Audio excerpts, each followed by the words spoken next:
Why does it always have to be a race? What's the point if it isn't? Recreational exercise? Oh, it's time for that. I'm seeing the shrink today. I'm having lunch with him. You're dating your shrink? He's not my shrink. He's that guy I told you about. Oh, right. Yeah, that guy with the 2 girl names. Jackie Suzanne? Tracy Carroll. I know. I'm trying to get past the name thing. At least it's a date. Sort of. When was the last time you had a date? I date? I just don't tell you about it. Well, see, that's morally wrong. No. It's self-protection. I don't tell you and Mom about any woman until I start leaving underwear in her apartment. That way, you don't get invested. It's a good plan. Learn from me. We see to the house. What, will you stop? You won already. I know. I just feel so good. I feel like my life is finally back on track. Yeah, I've had that feeling. When? Before your breakdown? It was not a breakdown. It was a year of confusion on a Ural pass. Oh. God, I was 20. Family acted like I joined the Merchant Marines. We just worry about you.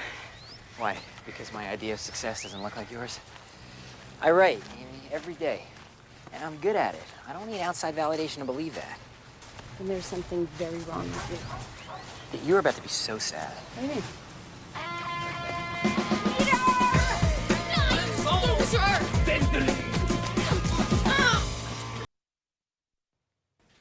Lazy Mary, will you get up? Will you get up? Will you get up? Lazy Mary, will you get up so early in the morning? I hate that song. Okay, Grumpy. Time to rise and shine. Limo leaves in 20 minutes. I'm sick. You're sick? What's wrong? Stomachache.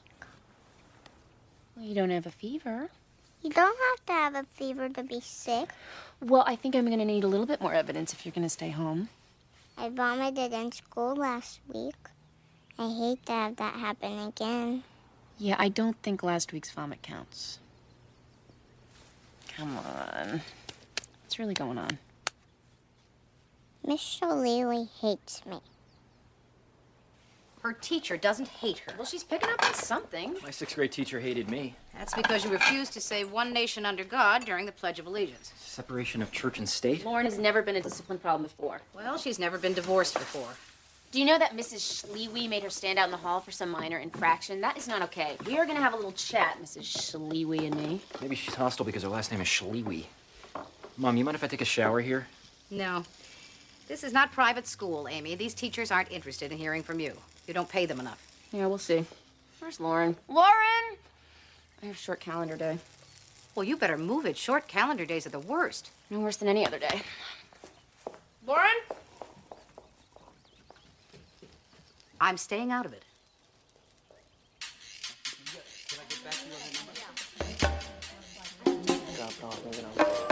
Now you're be back. Good morning. Mr. Overby? Jack. Jack? I'll be appearing before you today. Temporary custody hearing, routine stuff. All right. I'll see you then. So, how's it going? Fine. Yeah, you overwhelmed yet? What do you mean? Sometimes it can take a little while to get your sea legs. Let me know if I can help. I'm okay.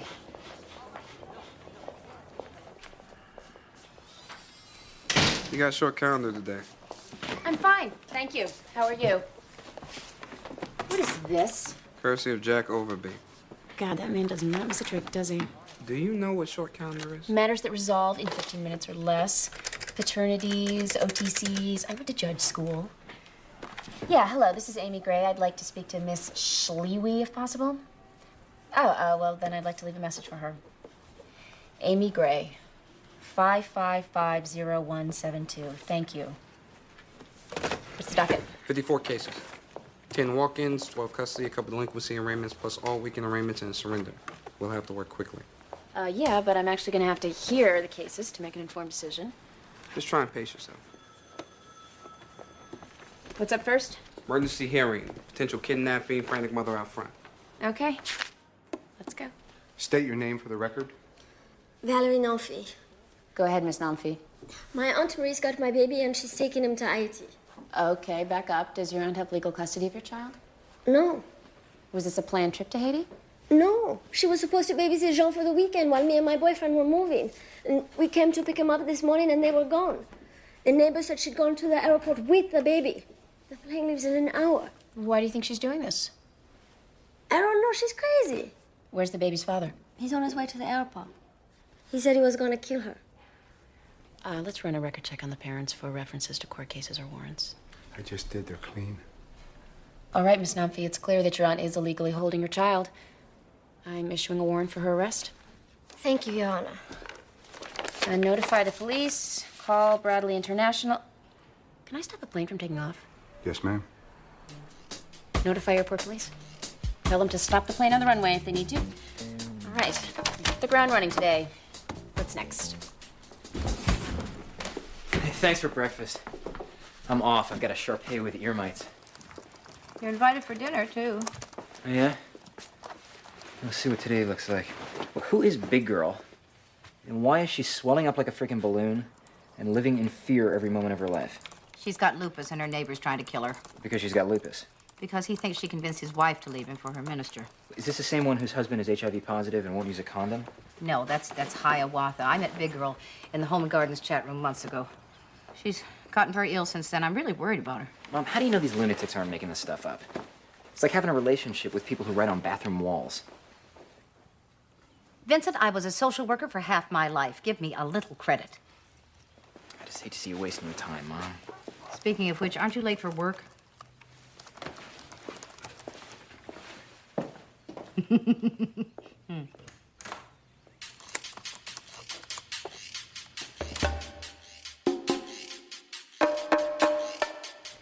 All right, what's going on? The father, Mr. Conrad, would like to tell you what's happening at home. The situation is very explosive. Monique has been acting out, exhibiting suicidal behavior. This is a case of self-defense, Your Honor. The stepmother assaulted her, not the other way around. Monique is not suicidal. She does not need an evaluation. The stepmother does. I'm sorry, Ms. Reyes. I'd like to hear what the father has to say, especially if we're talking about a psych evaluation. Step back. Let's proceed.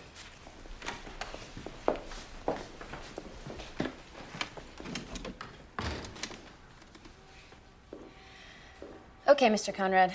Talk to me. I don't know what to do, Your Honor. My baby is out of control. She's staying out late. She's doing drugs. Your Honor, this is not relevant to the question of bail.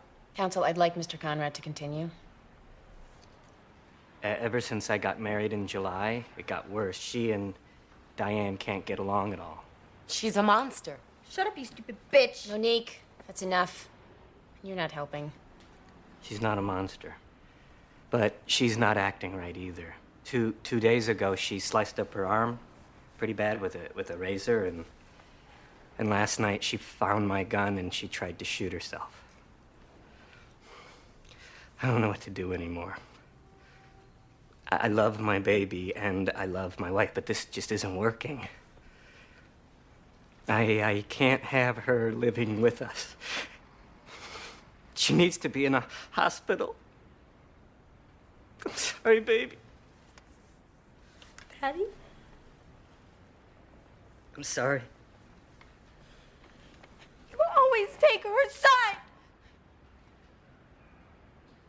Monique, I'd like you to be seen by a psychologist in our court clinic. She's the crazy one. Okay, that's enough. Monique, stop. No! Monique. Oh, you're... Would everyone just please sit down and, That's enough! Everyone just please sit down and take your seats, please. This court will come to order. Sit down, please! Calm down. It's enough.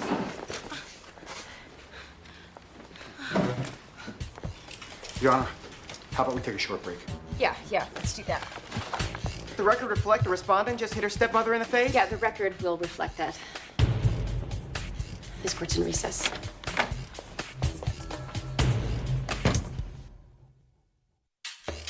Your Honor, police received an anonymous phone call that 2-year-old Vanessa Beatty was playing unsupervised on the front steps of her home when she fell and was injured. When an officer and DCF worker arrived on the scene, they found the injured girl out front and the mother, Beatrice Beatty, extremely inebriated inside on the floor. Ms. Smeel removed Vanessa and her 8-year-old brother into emergency foster care. The father was present at the time and sober. Is that correct? Yes, he was painting the house. And the child's knee required nothing more than a Band-Aid, which the father applied? That's right, but, Mr. Overby, it is my impression that an order of temporary custody is issued only when there's an imminent risk of physical injury to a child. Dad was there. Isn't that enough to avoid the imminent risk standard? With all due respect, Your Honor, you can't sit as a court of appeal on an OTC signed by another judge. I know, but I am required to dissolve any OTC where the risk no longer appears to be imminent. Our concern goes beyond the one day, Your Honor. Mrs. Beatty has a chronic alcohol problem and is the only caretaker when Mr. Beatty is at work.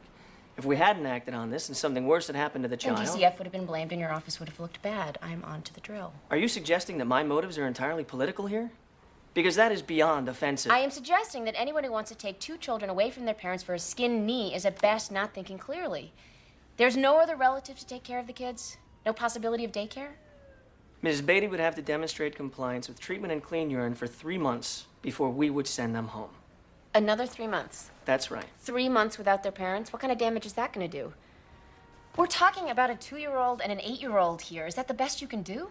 Unless you got a better idea. Here's everything I could find on the MDS family. Thank you. I thought you dealt with them at one time or another. Grandma is a piece of work. So noted. So I hear you've been doing a little bit of consulting. Every now and then. It's hard to give it up. Not for me. I've been too busy. What have you been doing? Oh, please, what haven't I been doing? I've been doing gardening, French lessons, Taibo, you know, everything I never got a chance to do. So have you ever thought about coming back to work?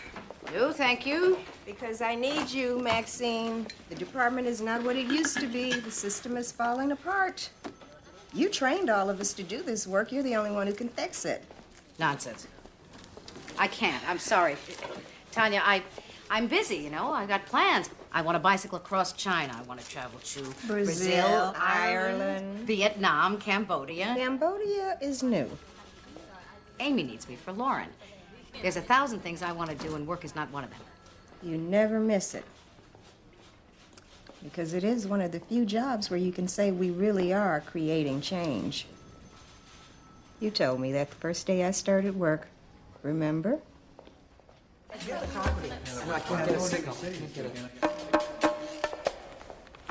Your Honor, we're asking for an annulment of the marriage on the grounds of fraud and physical incapacity. Fraud? Yes. Ms. Radakovich is a Russian citizen. We allege that she married my client, Andrew Scribner, to get a green card. She never loved him. What makes you think this? She refused to conjugate the marriage. Consummate. I see. Did she express positive feelings for you before the marriage? She said that she loved me and that we would make babies together. The day after our wedding, she started pushing me to open a joint bank account and sign some papers at the INS office. Did Miss Radakovich talk about the green card before you got married? Never. It didn't even cross my mind. Okay. Well, if you're claiming sexual incapacity, Mr. Scribner, I'm going to need either medical evidence or evidence of failure to perform. Did you have sexual relations with Miss Radakovich before you got married? No. She told me she wanted to wait till our wedding night to make it special. I respected that. But afterwards, as soon as I tried to do stuff, she said I made her sick. If I touched her, I'd find my privates in the front yard. Okay. She was an Olympic shot putter, so after a while, I just stopped trying. Oh, that was smart.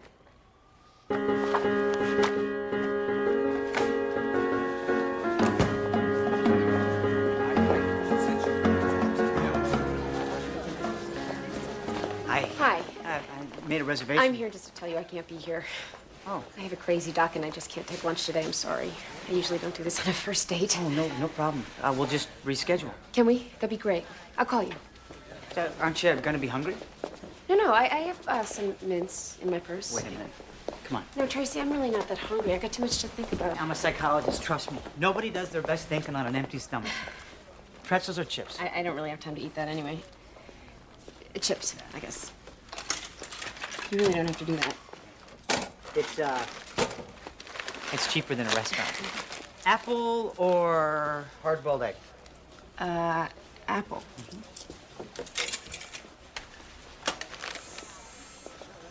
Thank you. Oh, no. Fruit juice or soda? Soda. Yeah? Something with caffeine.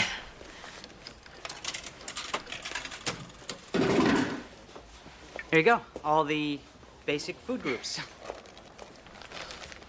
You're so... I can't believe you did that. I don't know what to say. Say you'll have dinner with me on Friday. Dinner? Or lunch. We can go back to lunch if you want. Lunch is good. No. What the hell? Let's live dangerously. Dinner it is. Good. Mother! Maxine? Surprise. Surprise, Mom. What is it? Lunch. We picked up some Thai food. Doesn't anybody have a job anymore? Yes, that's why I've only got an hour. We have a surprise for you. More surprises. Jillian and I were talking about our vacation this year. First, we were thinking St. Bart's or Nassau. But then we had a great idea. We know how you're dying to go to Vietnam, so why don't we go with you? With me? Well, We talked to our travel agent, and he's come up with a great tour. Vietnam highlights. 6 days, 5 nights. And if we go this spring, we can get a great discount. that's because it's the rainy season. Oh, well, we don't have to go in the spring. It's just that's the only time I have off from work. Well, I was planning on several weeks. 6 days and 5 nights does sound a little whirlwind. Mother, this way we can go with you. I don't need you to go with me. I want to go in the winter months so that I can miss the rainy season in Cambodia. Cambodia? You're not going to Cambodia. Yes, actually, I am. I've always wanted to see the temple at Angkor Wat. 6 days and 5 nights just won't cut it. Mother, you can't go to Cambodia. It's dangerous. I can go wherever the hell I want, thank you. And for your information, Cambodia is perfectly safe as long as you know what you're doing. Mother, Sweetie, obviously your mother has an idea of where she wants to go. Why don't tourists are kidnapped in Cambodia. They're blown up by landmines. There's parasites that eat your brain. You're not going to Cambodia. This tour to Vietnam should give you all the exotic locale you'll need, and you won't be traveling alone. A woman your age. Peter, if I wanted to travel with you and Jillian, I would have said so. This is my trip. Now, thanks for the lunch, but I've never cared for Thai food, and I've already eaten.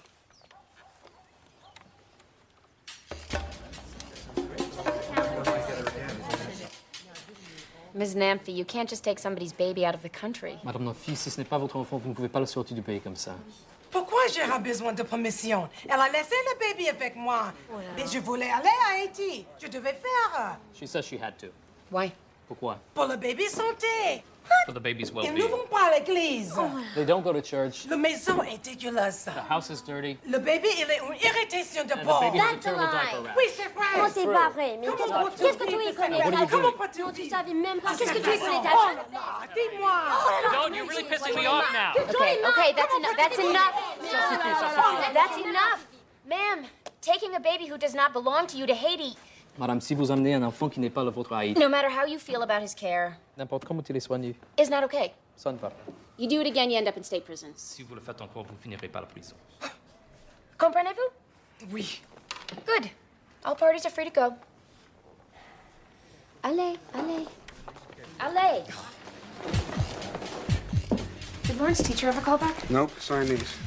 You need to pick it up. We're behind on the docket. Yeah.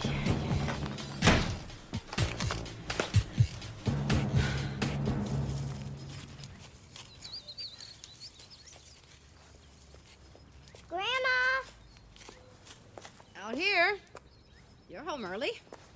It was a minimum day. Minimum day. I thought we could start a vegetable garden for you. Nah, that's okay. I don't like vegetables. Oh. Okay. How about some mums or tulips?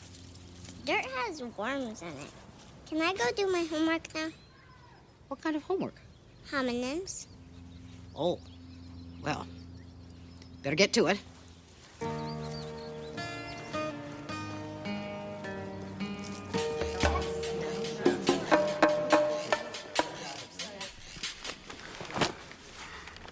Renee Livingston just completed 3 years of weekend incarceration for the killing of her 6-week-old baby. 3 years? That's all? Postpartum depression was a mitigating factor. Judge allowed it. Now she's here to sever parental rights to her 2-year-old daughter. She had another one? She had a psych workup? She's confident. Foster parents want to adopt? Yep. Here, TPR form signed by all parties.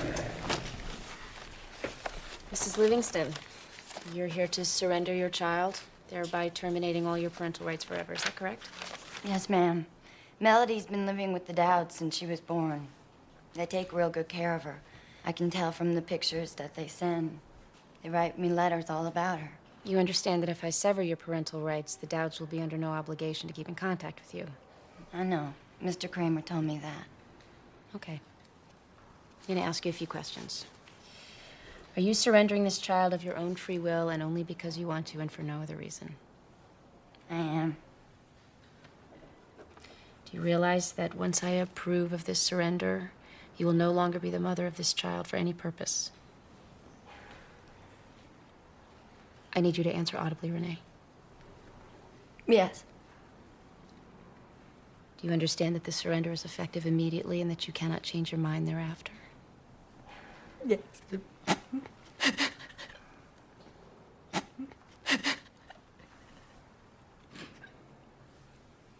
Do you want to surrender this child?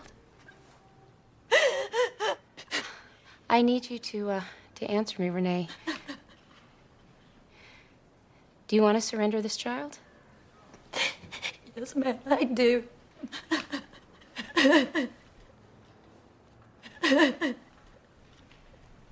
I'm sorry, I cannot accept this consent. No!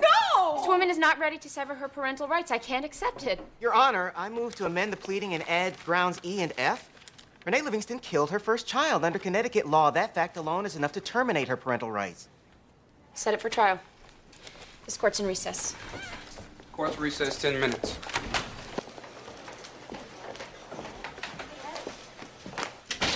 I couldn't accept that surrender. She was clearly ambivalent. It was my obligation to set it aside. Here's the story. The lobby's calling. There's 10 more cases out there. There's no way we're going to wrap up by 4:30. I suggest you continue the cases to another day. We can't do that. These people have been waiting since 8 o'clock this morning. It happens. This is what I meant when I talked about pacing yourself. You can't agonize over every decision.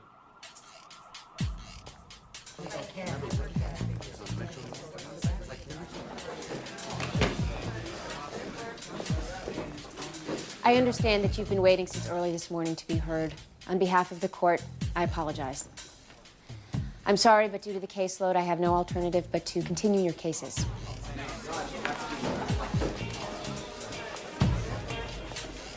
Counsel, please see Mr. Van Exel about rescheduling. The court's in recess until 9 o'clock tomorrow morning.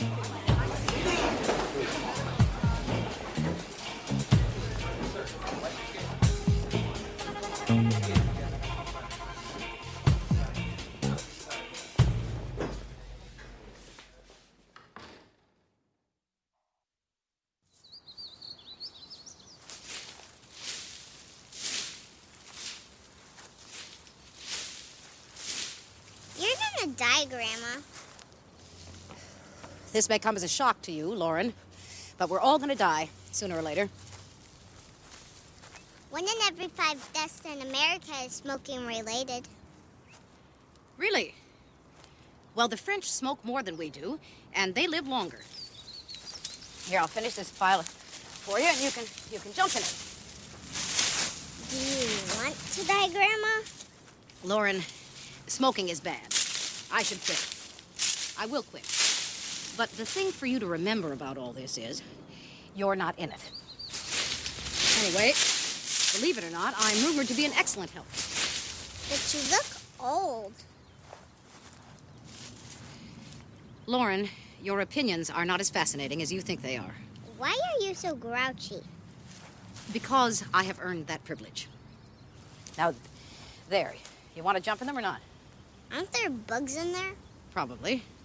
Ew! All right, then. Your loss. Banzai.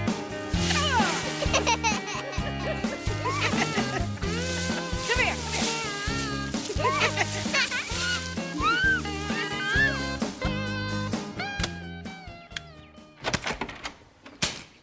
Excuse me, Miss Schlewy? Yes. I'm Amy Gray, Lauren's mom. Oh, yes. You're the mother who's been trying to reach me all day. Yeah. Yep, that's me. Have a seat.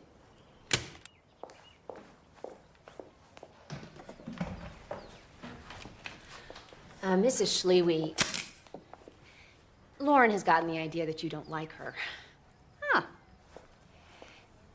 Anyway, I told her that of course you like her. Who could not like her? But I thought that we should talk because she's new at the school and I want her to feel good here. Lauren talks too much. Well, Lauren does have a lot to say, but I've always thought that was a good thing.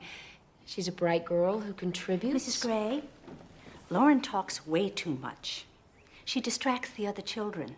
No one around her can get their work done. You made her stand in the hallway for 20 minutes because she talks? She's a 6-year-old. She's new. And you humiliated her in front of all of her friends? Mrs. Gray, I have 32 students in this class. Without order, I can't teach. Well, maybe she talks because she's bored. Lauren is a good student, not a perfect one. Okay, I want her moved to a different class. Oh, I'm afraid that can't happen. You want to bet?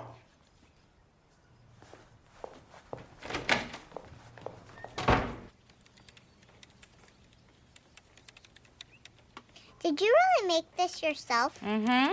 It's the temple at Bangkok. What? When you go to Vietnam, will you take me? No. Southeast Asia is not for...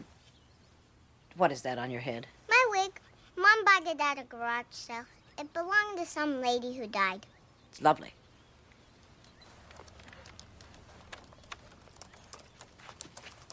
What are you doing? I'm in a travel chat room, finding out things about Cambodia. You have to do a lot of research before you travel to a foreign country. Who's Secret Squirrel? Just someone I know in Dallas. She lost a leg in a car accident last year. It's been very traumatic for her. I saw a dog with 3 legs once. I want my daughter moved to a different classroom. Ms. Gray, we appreciate your concern. However, we can't move every child who has a problem. Lauren doesn't have a problem. She's a bright, friendly, outgoing little girl. Who talks incessantly. See, that's the attitude my child faces every day from her teacher. A woman who perhaps has been doing this job too long. I'm sorry, Ms. Gray, but I have to disagree with you. Mrs. Schlewy is one of our best and most popular teachers. All the parent volunteers in her class couldn't be more enthusiastic about her performance. Mrs. Gray wouldn't know that because she doesn't volunteer. Oh, so that's what this is about? My child is being penalized because I have a job? Because I can't sit in the classroom and cut out paper pumpkins or drive to every field trip or bake cookies for the multiple teacher appreciation teas? Ms. Gray, we do have plenty of working parents who manage to rearrange their schedules for the benefit of their child. Well, my job is not like that. We're a public school trying to do everything on a state budget. It troubles me, Miss Gray, that the first time I meet you is when you show up to complain. I'm a judge. Okay? I have to take the bench every morning at 9 o'clock. But hey, if you have volunteer jobs available before 9 a.m., I'm there. Terrific. How about carpool lane duty? 7:45 to 8:30. Can we count on you?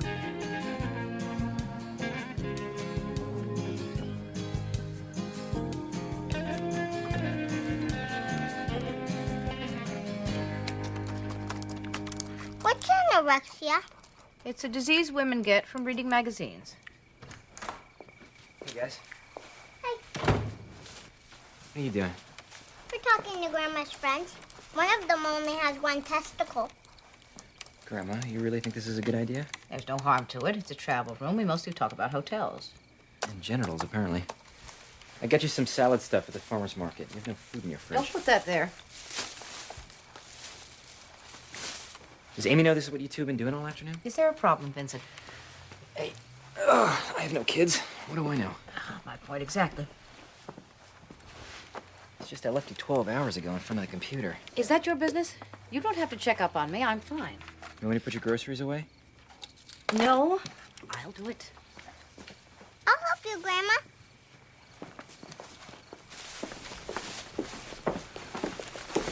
Some people might call this internet thing an addiction. It's a hobby. People are allowed hobbies. Like that novel you've been writing for the last 4 years. It's a collection of short stories. And it's not a hobby, it's actually what I do. When you're not hairstylist to the canine set. Look, this whole internet thing started because you were supposedly researching your trip to Vietnam. Cambodia. Now you're spending all your time hanging out in chat rooms. Maybe you should go back to work. I don't want to work. I have plans. Exactly, that's what you have, is plans. Face it, Mom, you don't want to go to Vietnam because if you did, you'd be there right now. Cambodia. You get my point. Hi, Mommy. Hi, baby. Welcome to Dysfunctional Family Central. What are you doing? Eating dinner. What does it look like? Bad day, huh? What happened? Nothing. I don't want to talk about it. Lauren, I talked to your teacher today. Are they gonna move me? No, but I'm working on it. Worst comes to worst, you can always switch schools. But I like that school. All my friends go there. You're going to switch schools because she's experiencing a little discomfort? Well, I don't want her first grade teacher to send her into therapy for the rest of her life. Anybody want to hear about my day? No. I don't want Uncle Vincent. Okay, come on. Maybe. I'll tell you about it. I did my first poodle cut today. The pom-pom is the tricky part. Maybe Lauren does talk too much. Whose side are you on? Well, why does it have to be about sides? I spent the day with a child. She never met a thought she didn't share. That's nice. Amy, this is where she learns that things don't always go her way. You can't protect her from everything. I can't seem to protect her from anything, Ma. That's what kills me.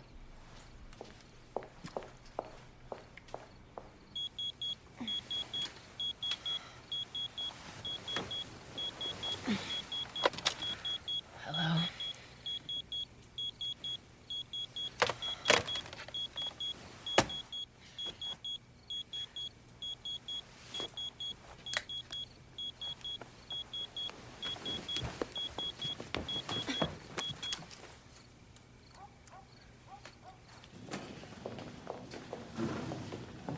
Excuse me, I'm looking for Can't the... help you. Ask a nurse. I'm looking for the Nugent baby. A little late for visiting hours. You a relative? No, I'm a judge. Emergency response. Judge Gray? The same? Oh, I was kind of expecting an old guy in robes. Well, it's too bad you couldn't find one. Sorry, I'm Dr. McGrath. The Nugent baby's my patient. Why don't you come with me? As the baby's guardian ad litem, I have to think about what's best for the baby. Robbie deserves a chance at recovery. I mean, who knows? There's a lot we don't understand about the brain. People are always coming out of comas. No, they're not. Not this type of coma. Robbie Nugent is virtually vegetative.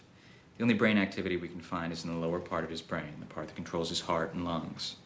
He's not going to wake up out of this coma. So what's the emergency? The emergency is he spiked a fever earlier this evening. He's got pneumonia. Without antibiotics, he'll die. And you don't want to give him the antibiotics? Correct. We believe it'll prolong the inevitable. As long as this baby's alive, he's suffering. Not just physical pain, but the indignity of daily blood draws and invasive procedures, the point of which is simply to allow this baby one more day in a vegetative state. He's in hell. This pneumonia's a gift. It's an opportunity to let him die swiftly and painlessly. The child's parents aren't ready to give up. The child's parents lost their rights to participate in this decision when they abused this child. He wouldn't be in this hospital if somebody hadn't beaten the crap out of him. So don't talk to me about the parents. He's still their baby. Once they raised their hands to this child, they lost the privilege of being called parent. You're here as the guardian for the child, Mr. Wong, not the parents.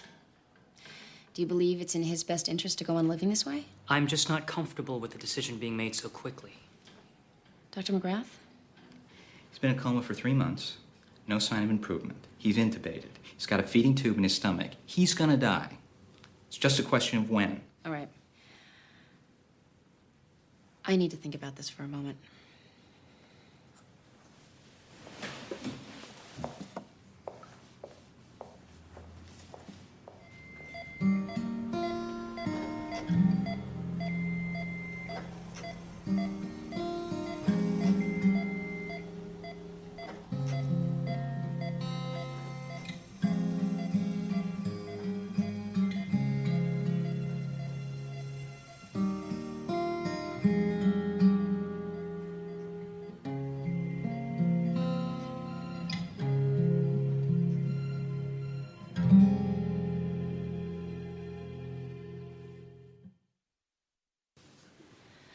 My role here is to balance the interest of the state in prolonging life with the interest of the individual to reject the traumatic cost of that prolongation. It seems clear to me that the situation is not going to get any better for Robbie. And regretfully, the overwhelming medical evidence is that the situation will only deteriorate. Sorry I'm late. Came as soon as I got beeped. I'm investigating the child's parents for criminal culpability, so I should be here for this ruling. Under either best interest of the child or substitute judgment theory, I rule that that no antibiotics should be given and no extraordinary measures are to be taken in this case.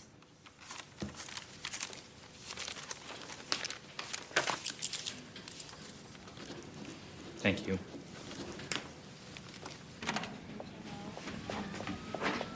Miss Gray, just want to say, I think you made the right call in there. Thanks. It sickens me it's gotten this far. Trying to have Robbie removed from the foster home the first time he showed up in the yard with a broken arm. Judge went against me, and, well, here we are. Excuse me, I really have to get home. My point is, when we overreact with OTCs and removals, Miss Gray, all we're trying to do is save lives. Mr. Overby, when you overreact with unwarranted removals and OTCs, you hurt families and you lose credibility. And when you lose credibility, you force me and my colleagues to question your judgment on all other matters. Miss Gray. Now, I may be new at this game, Mr. Overby, but I was an attorney for 11 years, and I know when I'm being patronized and manipulated. My advice to you, don't do it. It irritates me. Oh, and by the way, it's Judge Gray.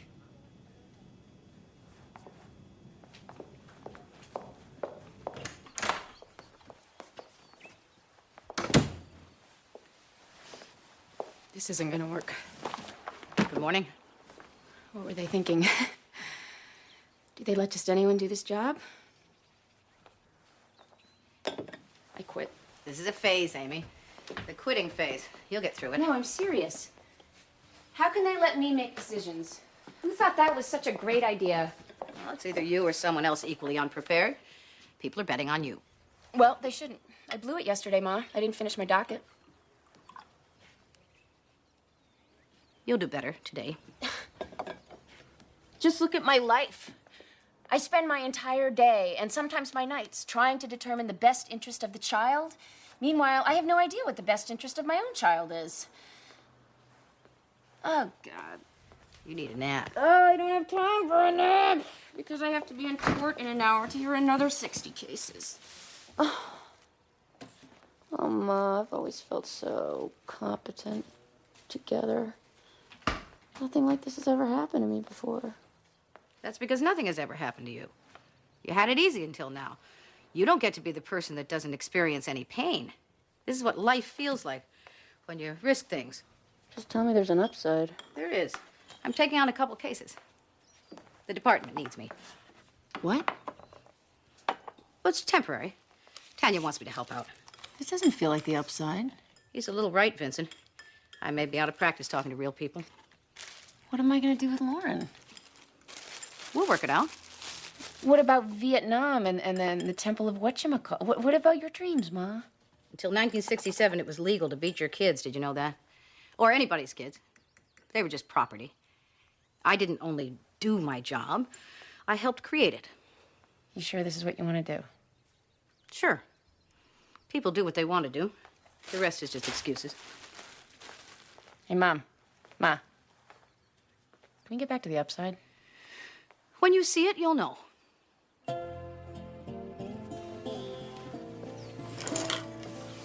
and at 'em, baby girl. We're late.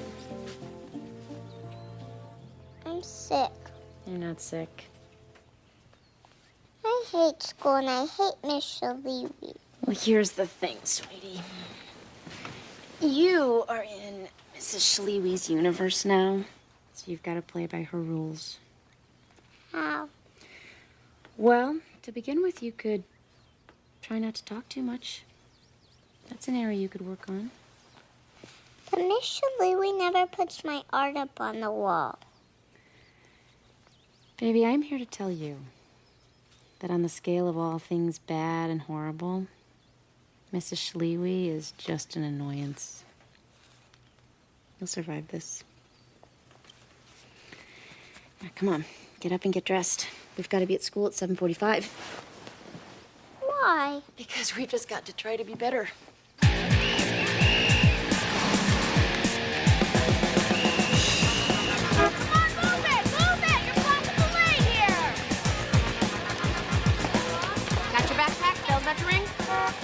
Have a fabulous day.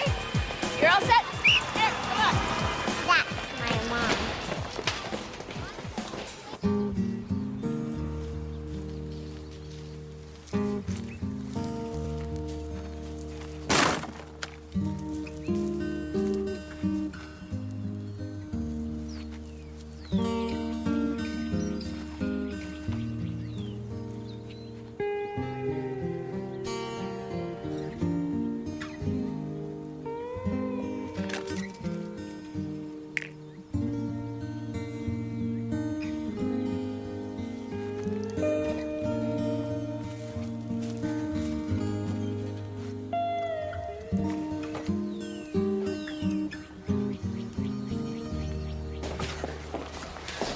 I know I'm late. I had carpool lane duty. Yeah, 45 cases on the dock. How about a little good morning every once in a while? Plus 25 rescheduled. Oh, man. 70 cases on 3 hours sleep. What's up first? An adoption. An adoption? Yeah, it was scheduled for Department D, but I asked him to throw it this way. I thought you could use it. Okay, so all parties have had a chance to examine the documents and certify that the names of the parents and child and date of birth are correct? Yes, Your Honor. Well, then I am pleased and so privileged to finalize the adoption of Hallie Shoyen Blitzman to Jay and Sandy Blitzman. Congratulations, your parents.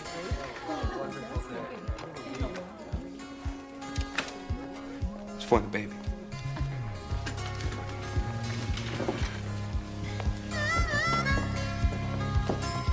This is for you, sweetie. You don't know it yet, but today is the luckiest day of your life. Picture time, everybody. Judge, can I get one of you holding the baby? Absolutely. As long as you promise to send me a copy.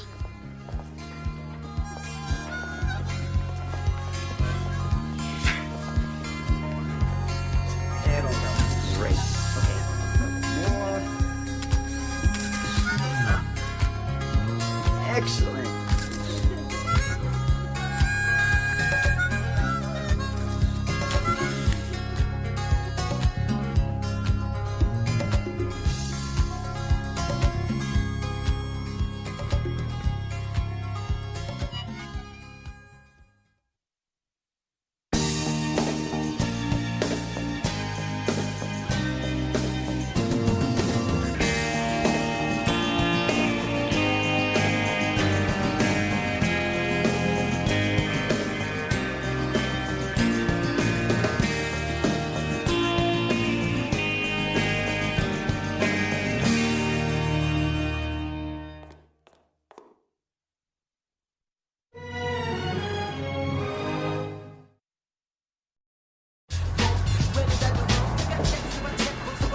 Baby snatcher! I'll get you for this! Tell it to the court, Miss Thompson. She's stealing my baby! Somebody stop her! Department of Children and Families. Excuse us, please. Ma'am, let me explain something to you.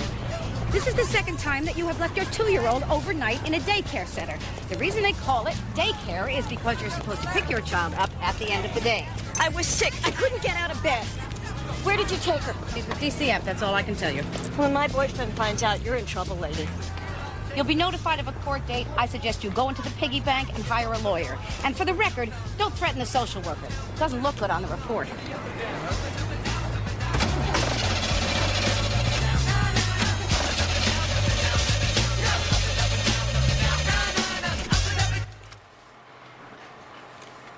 You can see from the slides the full extent of the deviation. Now, Miss Ralston's parents are aware of the harassment their daughter has endured, yet will not permit her the treatment necessary to correct this condition. Let me get this straight. Katie is claiming that her parents are negligent because she can't get a nose job? Corrective rhinoplasty. I see. Katie, your nose looks fine to me. This part's sloped wrong, and the tip's fat. Can you breathe through it? Yeah, but that's not all a nose is for. I think all parties will agree that this hardly constitutes a medical emergency. Therefore, I'm finding a summary judgment for the parents. Oh, man. And I recommend counseling for Katie and her parents. Consider it a court-ordered perspective check. All parties are free to go. Recess 1 hour. Court is recess. 1 hour. Had enough of the glamour of civil litigation? It's kind of fun, exercising different muscles. Well, thanks for letting me take some cases to you. Cancer patient has to work on her doctor's schedule. It's no problem. You still need me, or am I free to go back to my docket? Well, let me buy you lunch first. I don't mind losing my hair so much. I hate my hair. It's just that the chemo makes me feel so depleted. Or, as my ex told me the first time, chemo makes you so nice. That scares the hell out of me. How long does the treatment take? The first course is 2 weeks, but I have to be hospitalized because the immune system is so compromised. The risk of infection is sky high. Well, if there's anything I can do. Yeah, you cannot get breast cancer. This disease makes me want to go around checking my friends' breasts for them. I promise you I'm on top of it. Who's covering for you? Good, at 2 weeks? No, 1 case. It's like 3 days max. What kind of case? Well, Have you been following the Harper lawsuit? You gotta be kidding me. Tell me what you know. 16-year-old girl murdered by her boyfriend. Parents of the victim are suing parents of the killer for wrongful death, failure to supervise, looking for damages in the area of $2 million. God, you must have been a pain at Harvard. Well, it's on the news every night. I could hardly miss it. You do not want to hand this case to me. Why not? Because it's a jury trial. It's the law. We're all swimming in the same pool here, Amy. You got to get your jury experience sometime. What do you think? I think given your circumstances, I have to say yes. And it annoys me that I don't have a choice. Oh, God, an honest judge. Mommy, I need help. Okay, I'll be right there. Hey, I heard you're working on a big jury trial. Just like a real judge. Ruth Bader Ginsburg better watch her back. Aren't you supposed to be writing? Helping Mom with her car again. We're past anger, we're moving into denial. You ask me, she's still got at least 6 more stages of grief. She's letting you help? Mm-mm. Of course not. She's out there with a screwdriver and a cell phone, and the mechanic's talking her through it. Meanwhile, she won't take my advice. Which is? Buy a new car. She's never gonna get rid of that thing. Why not? Because Daddy bought it for her. Right before he died. Why didn't I know that? You were 17. You didn't know anything. Vincent, I think I made some progress. Oh my God, what happened? I walked in, she had her head in the toaster. I told you I needed help. Oh, here you go, sweetheart.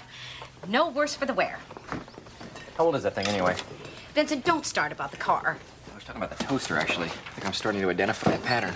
For your information, while you two were in here yapping, I found the problem. Head gasket. I called the garage. A new one only costs $59. How much is the labor? $1,200. This is ridiculous, Mom. Why don't you let Vincent take you to the car lot? If you two don't want to help me, fine. I'll take the bus until I get my car fixed. Or walk. Nothing the matter with walking. People walked in this town for hundreds of years.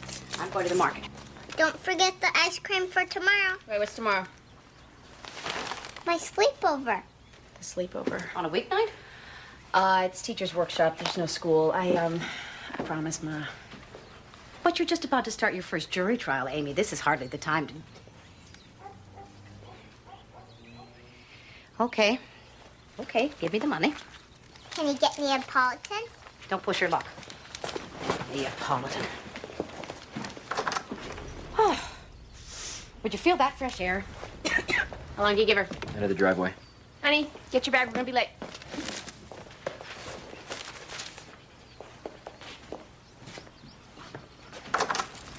I can't walk. The ice cream will melt. Who are you calling? Peter, he knows how to buy a car.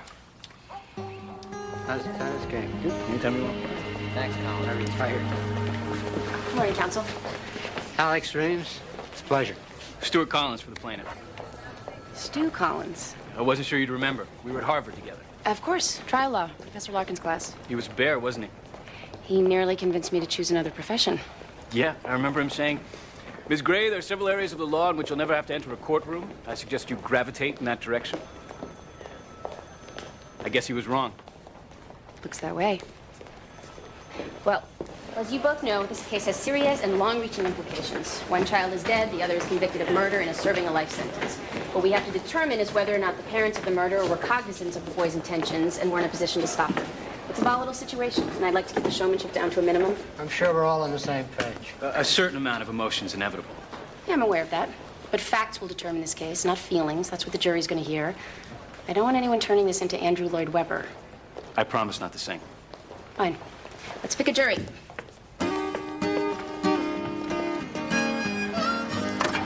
V6 engine. Listen to that purr. Very nice. So, Mrs. Gray, what do you think? We'll need something more economical. Peter, we like this car. Dad would have hated it. He would? Why? It's a gas guzzler. It gets 22 miles a gallon. You don't need an engine this big. I have a question. Why am I here? Because I care what you think. I think that you should buy this car. It has an in-dash CD player. Mother, you do not choose a car because of its accessories. What's the torque on this thing anyways? Torque? Is that important? Could you excuse me for a minute? Peter, what are you doing? Do you have any idea how long it took me to get Mom to even consider buying a new car? She needs a buying plan. She's got a buying plan. She's gonna look at cars and she's gonna buy one. She called me for help. Did you expect me to take the morning off from work to keep my mouth shut? Look, Mom is gonna resist buying anything because that car is her last connection to Dad. What are you talking about? Mother is not sentimental. She's a realist like me. I mean, this is a major financial decision. We're not shopping for dog shampoo. You two stop bickering. It's embarrassing. Well, we're just talking. Peter, go over there and deal with that sales girl. Something about her scares me. I think it's her teeth. Honey, I know he annoys you. Just let him do his thing. He left work for this. You know what? It's fine. Just stop calling me for help if you don't want it. Where are you going? Let me ask you a few questions. Do you own firearms, Mr. Nevitt? No, sir. Have you ever owned a gun? No. I'm opposed to guns. You belong to any anti-gun organization? Objection. Jurors' political affiliations are not relevant. Sustained. Counsel, approach the bench. What about lobbies? Mr. Reams, I asked you to approach. Yes, Your Honor. I have a 6-year-old. I don't fall for the deaf routine. I'm warning you. With all due respect, my clients are in a trial because they own a gun. I need to put these jurors in some kind of context. With all due respect, your clients are on trial because their son used that gun to shoot his girlfriend in the face. Stop grandstanding.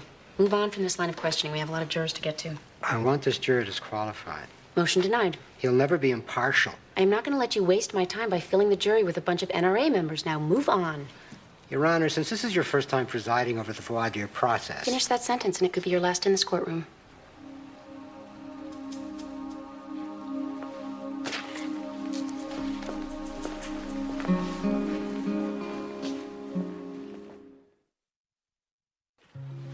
Okay, ice cream.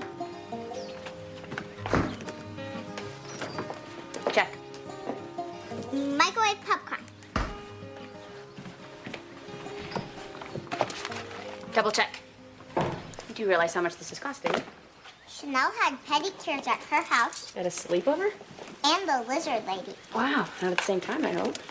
I told everyone we could try your miracle bra. That's okay, right? No, I don't want the sports package. What would I do with it? Can't I get the electric windows without the chrome wheels? What do the windows have to do with the wheels? Hey, Mom, don't forget the girls will be here after lunch. Hold on. You're not expecting me to watch 5 little girls. 6, I asked you. You said it was okay. Was I drinking at the time? Well, it's only for a few hours. They'll entertain themselves. Bye, sweetie. Sorry. Grandma, what's cleavage? I have no idea.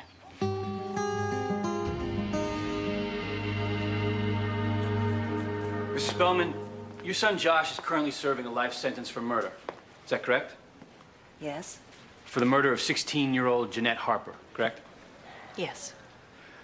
2 weeks before the murder, was your son suspended from school? Yes. For what reason? He got in a fight in gym class. No one was seriously injured. The other boy had 8 stitches in the face, I think. Because he fell against the bleachers. Josh also had some brushes with the law, resulting in 1 arrest. It was a traffic violation. Do you own any firearms? My husband does. Where does he keep them? Locked in a cabinet in the basement. He has the only key. Was it your husband's gun that Josh used to murder his girlfriend? Yes. Any idea how he got it? Objection. Calls for speculation. Sustained. Prior to the murder, did anyone ever recommend that your son get counseling or therapy? Yes, one of his teachers. What did you do? I answered all these questions at the other trial. That was different. That was a murder trial. Counsel, approach the bench. The jury is well aware that her son is a murderer. You can stop hammering that home. I think it's an important element. I asked you to watch the showmanship. You used the word murder 7 times in the last minute. You're trying to get this woman to lash out and show her own temper. Maybe the jury will think like mother, like son. That's an interesting angle. I'm afraid I didn't think of it. Like hell you didn't. Now stop it.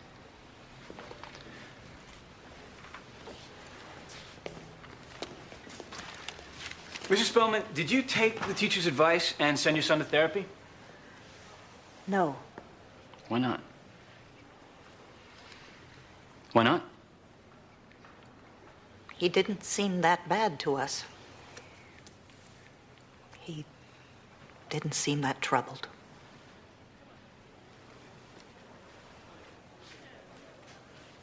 Okay, what is the difference between the L series and the K series. I don't know what a 3.2 liter is.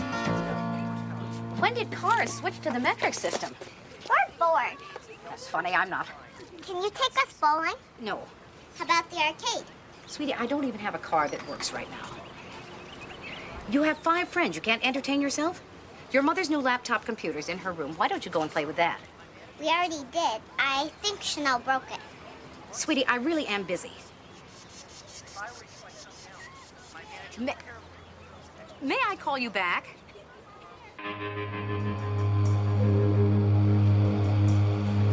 Miss Harper died from a gunshot wound to the face. The bullet entered the frontal lobe and death would have been immediate.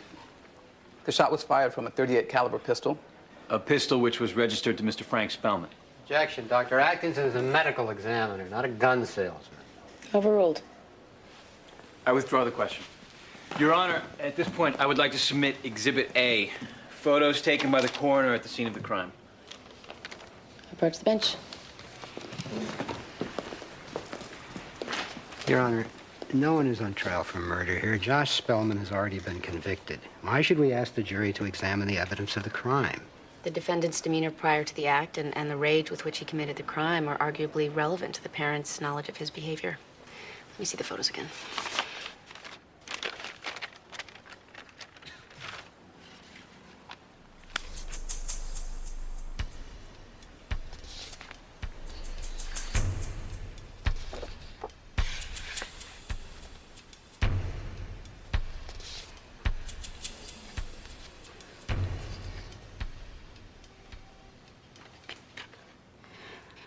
Well, it's a tough call, but I will allow these.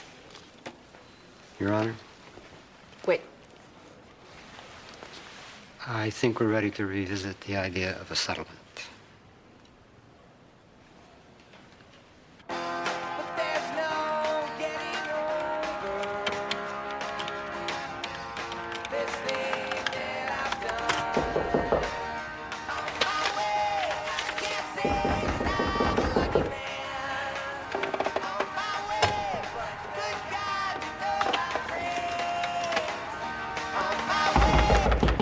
Yeah. Hi. Are you busy? Yeah, I'm writing. Oh. Can you do a favor for me? I'm working, Mom. Oh, okay. You go work.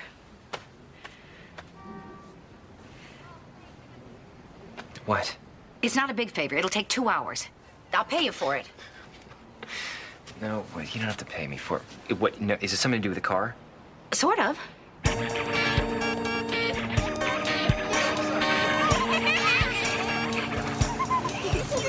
No, you cannot do this to me. You know, I hate to ask you, but I couldn't very well say no to Amy given her circumstances. She's not the only one with circumstances.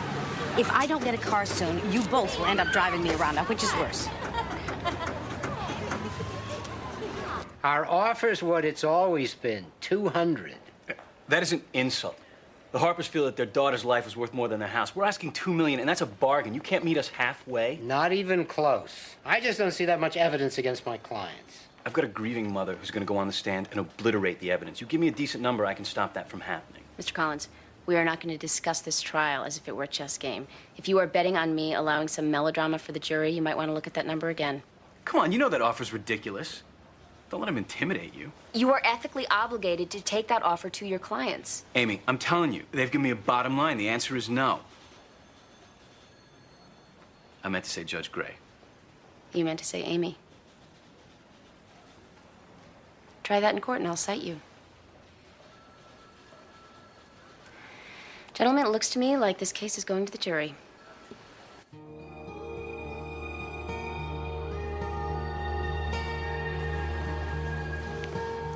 Mrs. Harper, how did your relationship with your daughter change the past year? This past winter, she met Josh Spellman. He seemed like a nice boy at first, but I started noticing things. What kind of things? She would say, if Josh calls, tell him I'm not here. She was nervous. Jeanette wanted to break up with him, but she said that he had said he would see her dead first. What was your reaction to these threats? Though he tried talking to his parents, they were very defensive. Did they offer to talk to Josh? Well, they said they would. I don't know if they did. Mrs. Harper, I know you feel that there's no way to explain the loss of a daughter to someone who hasn't experienced it, but we need to try. Can you tell us your reaction when you found your daughter dead? At first, complete shock, but at the same time, I felt that I should have seen it coming. Why? Because Jeanette was so frightened. She was my only child. We wanted to have more, but we couldn't. I worried about her so much when she was little. And then I decided to go to a place where I believe there was an angel looking out for her. I just had to believe she couldn't be harmed. She died in your home, did she not? Our former home. They had a fight out in the driveway. Apparently, Josh lost his temper, and he attacked her. And she fought him off. And then he went to his car and got the gun.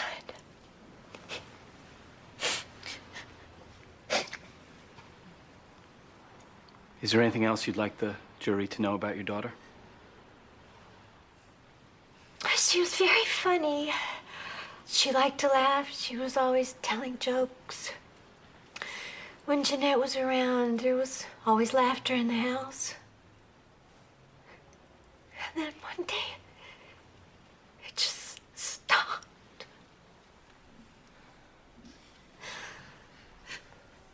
No further questions, Your Honor.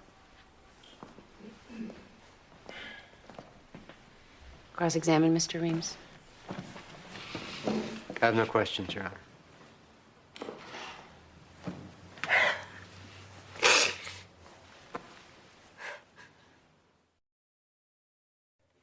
The SUV has 18 cubic feet of cargo space. That may come in handy.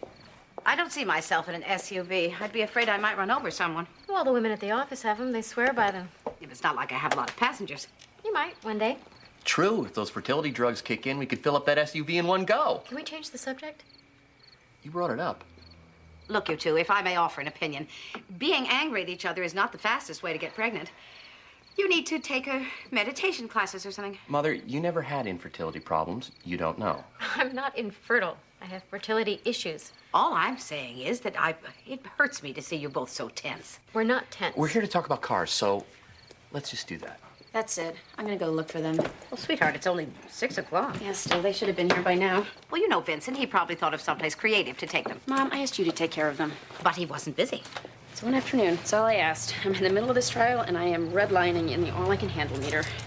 Vincent is good with kids. Well, that's not the point. They're here. See? No harm done. Thank God.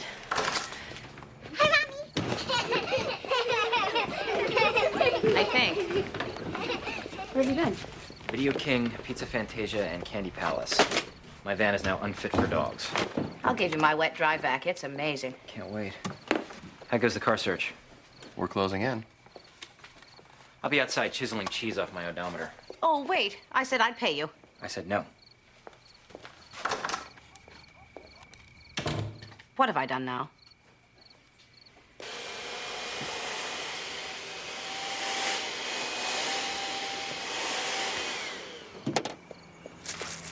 Hey, you need a hand? What gets glitter out of carpet? Replacing the carpet. I'm sorry you had to go through this. But the girls have decided that you're the coolest guy on Earth. It was neck and neck between you and Leonardo. Chanel was the swing vote. Well, it's nice to know I accomplished something today. Well, Mom was overwhelmed, and I was wrong to dump it on her. Don't be mad. You really are mad? I lost a whole afternoon of writing. It was my day off from dog dipping. I needed the time. Well, Mom didn't know that. Yeah, she did. She doesn't care. She doesn't think writing is real work. If you're not in an office with a tie and a deadline and a boss breathing down your neck, you're wasting your time. I don't think Mom feels that way. Okay. No, you're right. She doesn't feel that way.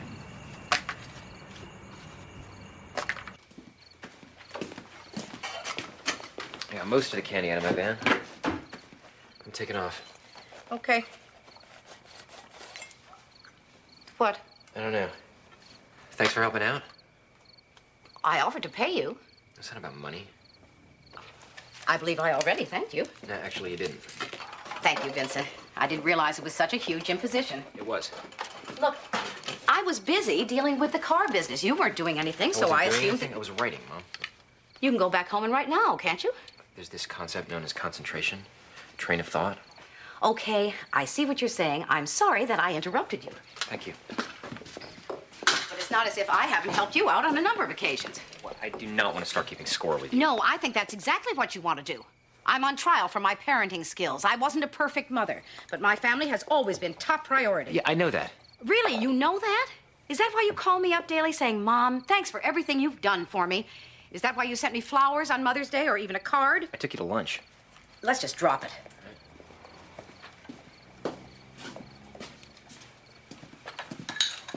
You have any idea how long James Joyce worked on Ulysses before he sold it? No, I don't. 12 years. I've heard Fabio finish his books in a week and a half. Of course, I've also heard he doesn't really write them. It took him 12 years to finish a draft. Well, I hope he got a nice paycheck. You know how he described the process? He said, today was a good day. I wrote a sentence. No wonder it took him 12 years. Never mind. I am sorry that I presumed you'd do me a favor. It won't Well, happen it's not again. the point. The point is you don't take my work seriously. Of course I do. Okay, good night. Vincent?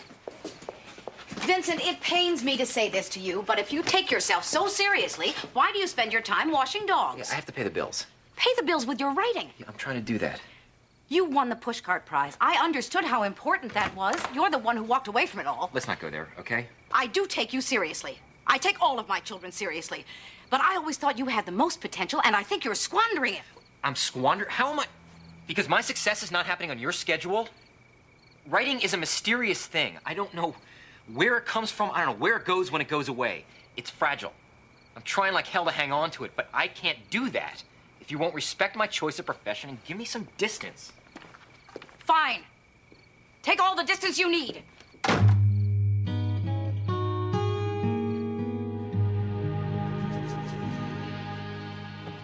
Mrs. Spellman, can you give us some kind of idea of what kind of a boy Josh is from a parent's perspective? Well, he was always quiet and very creative. He used to spend a lot of time drawing, and he was very good. We had his pictures all over the house. Can you tell us more about Josh's so-called brush with the law? He got a speeding ticket, and when they ran the license plate, there were several unpaid parking tickets, so they arrested him. For parking tickets? And they weren't even his. They belonged to my husband. Did the police drop the charges? Yes. This teacher who recommended therapy, did he or she say that Josh seemed particularly violent? No. He said Josh was a good kid with a bad temper. He said that it wasn't unusual in boys his age, but that it might help for him to try therapy. You decided against that? Yes. For the moment, we're still discussing it. Were there any other signs that Josh was disturbed? We caught him smoking a couple of times. We had fights about that. Smoking tobacco? Yes. Did his smoking lead you to suspect that he might kill someone? Objection. Sustained. Careful, Mr. Reams. Did Josh ever talk to you about his problems? Rarely. You know, boys. Our other son never talked about problems either. And how old is your other son? He's 19. He's a sophomore at Dartmouth. Did Josh talk to you about Jeanette? He told me he thought he was in love with her. I was so surprised because he never told me things like that. His father and I were so glad for him. Josh had never had a girlfriend. He was shy around them. And, I mean, he dated, but nothing serious. I thought maybe Jeanette was different. You know, he sure acted like it was different. He showed me her picture in the yearbook. He talked about getting a part-time job so that he could afford to take her out more often. He seemed so hopeful. See, That was the thing. He seemed better because of Jeanette. Why would we ever think he would hurt her?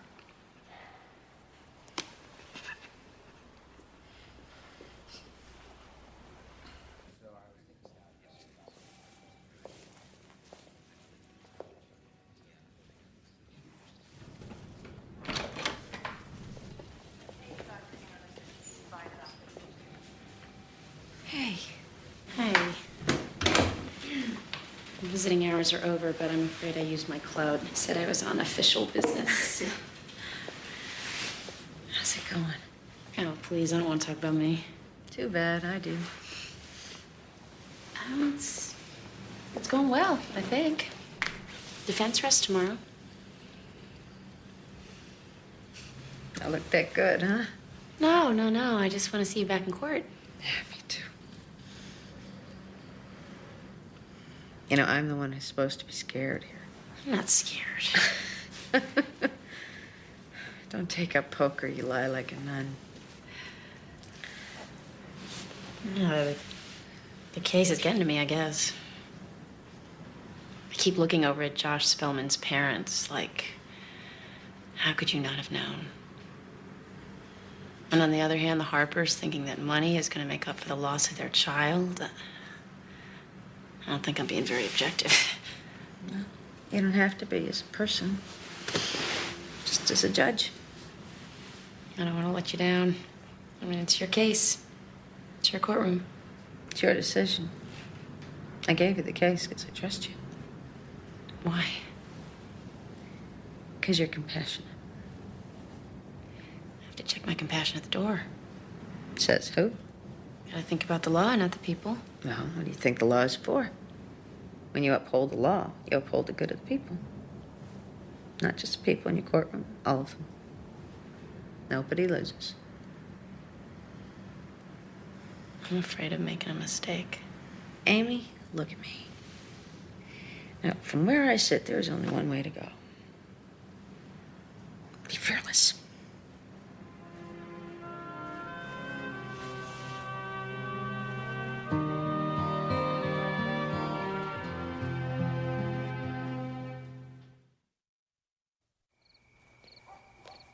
Isn't it past your bedtime? It's jury instructions. Try not to rhyme. Johnny Cochran ruined that for everybody. I'm almost through this thing, Ma. And I think I survived. No matter what, somebody's going to appeal.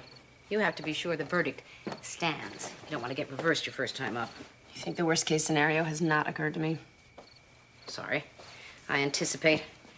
Used to drive your father crazy. What about you? What are you doing up so late? Calling a dealer in Arizona. In Arizona? No sales tax. Yeah, plus you can see the Grand Canyon when you buy a car there. It's good thinking. Dad bought my car in Tucson, for your information. He got a very good deal. Can't drive memories to work, Ma. Sooner or later, you're gonna have to let go. You think I'm being sentimental. Of course you are. That's why you're procrastinating. Daddy bought you that car. It reminds you of how he used to take care of you. Actually, it reminds me of how cheap he was. How can you say that? Because it's true. Every single bump and scratch reminds me of what a miserly grouch that man was. You don't mean that. Well, he was a very good man, but he could squeeze $1 till it squeaked. Why, I had no idea. I protected you from his faults. Well, so if it wasn't about Daddy, then why can't you buy a new car? Because I've never done it before. Your father and I had an agreement. My work was more emotionally involving than his, so he handled all the major household decisions. It was fine. I never cared what car I was driving. It's not that I'm learning about cars.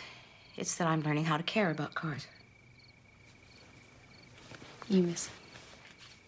All the time. But that's the deal I made. I married for love, so I knew my heart could get broken. You think he was happy? I think he probably wished he'd done something else for a living. Insurance wasn't exactly his passion. What was? I'm not sure he ever knew.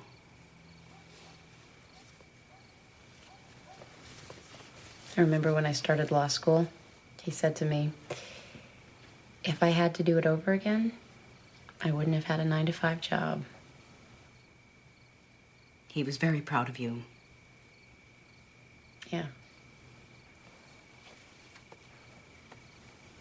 I think he would have been proudest of Vincent, though.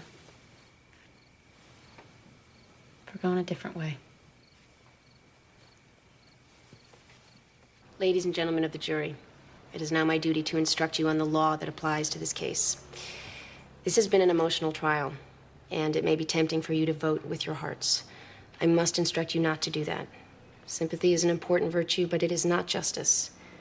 To find the defendant negligent, you must find that the plaintiff has proven that the defendants had knowledge of their son's violent nature and of his intention to harm the deceased. If they did know and were in a position to prevent him and did not, they would be negligent. If you find the defendants negligent, then and only then can you go on to consider damages. This is a civil trial, so beyond a reasonable doubt does not apply. It's a preponderance. One piece of evidence in either direction would make your decision. But remember, we are talking about evidence and not emotion. It is not your job to put yourself in someone else's shoes and feel their feelings. It is your job to remember that reason is always the best companion to justice.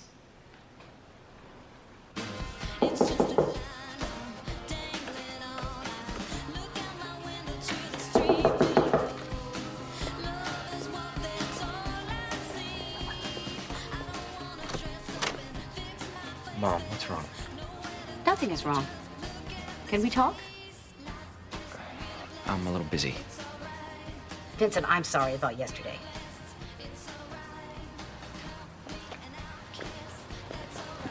You're right about my attitude. I haven't taken your writing seriously because I don't understand it. It doesn't seem like work to me, but that's my problem. Your father had a different way of seeing things. God rest his soul. Here, brought you something. Go ahead, open it.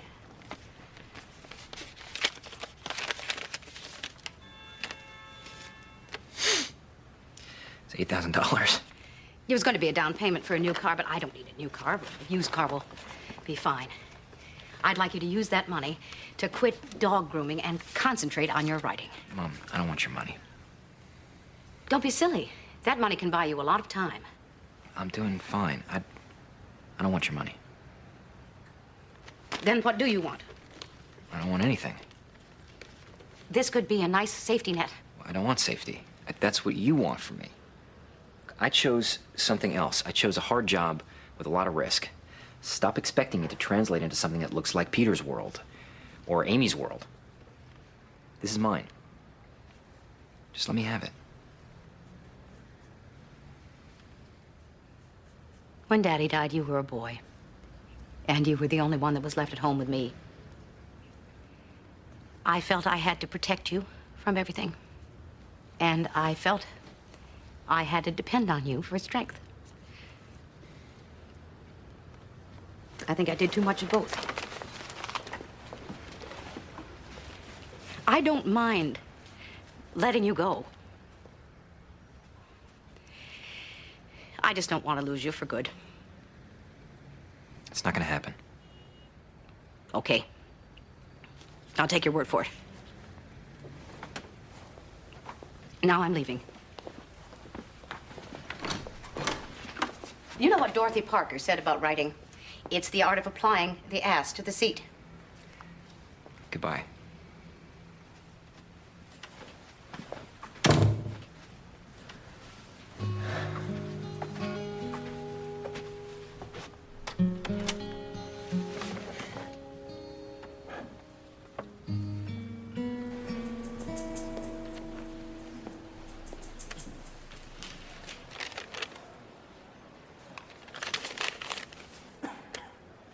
If you would read your decision out loud in the courtroom, please. We, the jury, find the defendants negligent and liable for the death of Jeanette Marie Harper. Have you also decided on damages? We award the plaintiffs damages of $10 million. Did you say $10 million? Yes, ma'am. Does the defense want to poll the jurors? No, Your Honor. Well, then on behalf of the courtroom, I would like to thank you and excuse you. No, I can't. I am a parent. I can't imagine this kind of loss. It's heartbreaking. But when I come in this courtroom, I am a different kind of parent. I have to be fair, not to individuals per se, but to the greater good. I am a guardian of the law, and no one can do that job but me. I understand you did your best. I know that you tried not to let the emotion get in the way, but I don't think you succeeded. I heard no evidence concerning parental knowledge or failure to control, none. Josh had a bad temper, so do I. He smoked cigarettes. An alarming amount of teenagers do, and they don't commit murder. His brushes with the law involved unpaid parking tickets. I did not see evidence of a deeply disturbed boy. Sometimes things really do escape our knowledge and understanding. Maybe this is one of those things. The fact that the jury elected to find for the plaintiff and increase the award by such a degree proves to me that the jury ignored the facts of this case as well as my instructions. I cannot let this verdict stand. I am forced to set aside the verdict and enter judgment for the defendants.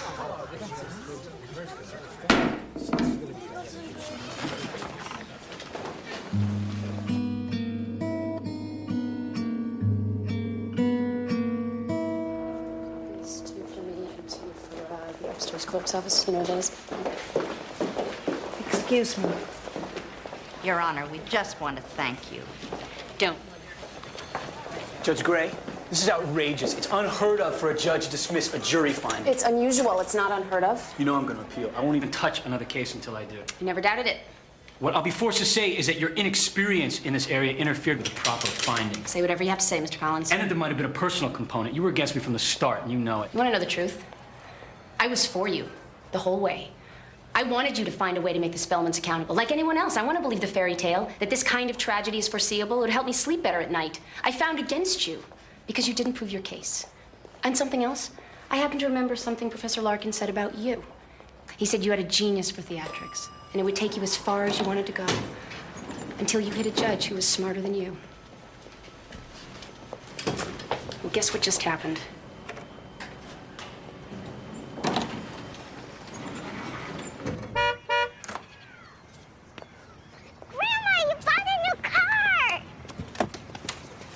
It's an engine with doors. What do I care? I like it, Ma. It's good. Vincent, why don't you take it for a test drive? Why me? Well, you know about these things. Come on, Uncle Vincent, let's go.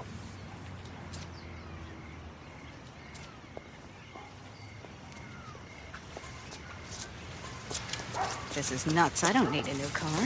Change is good, Ma. You ever read this book? Ulysses. Yeah, it's great. I'm having a few problems. Well, keep going. It gets better. Did you do okay with your jury trial? I threw out the verdict. Amy, where did you get the nerve to do that? From you. You're the one who told me to trust my instincts. Did I do okay with you? Mother-wise. You don't have to say yes. I wasn't gonna. I say, give me a break.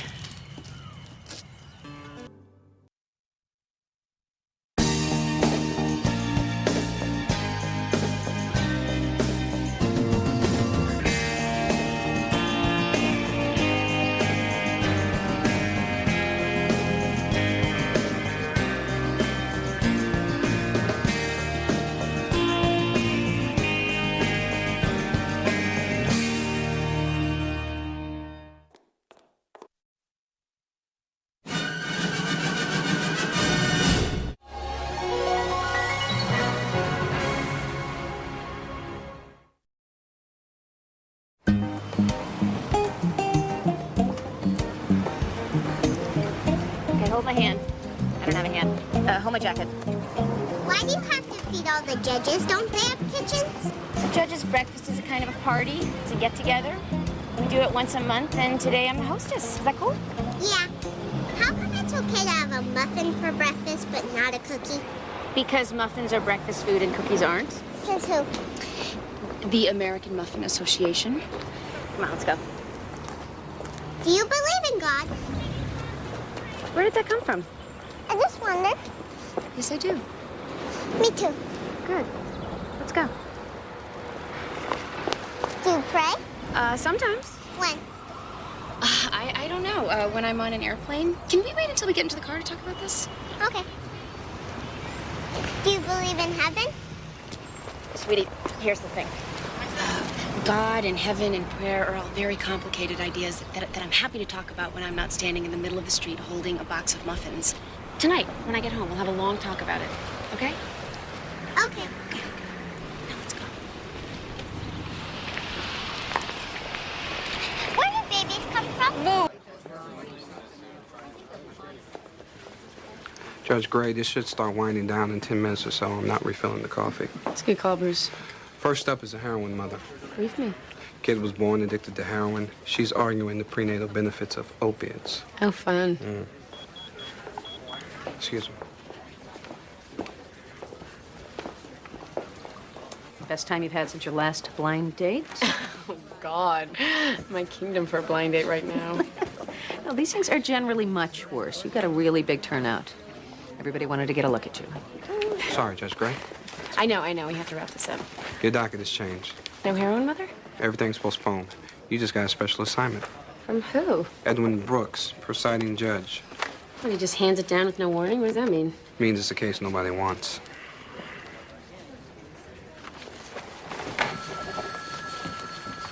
Susie Nixon?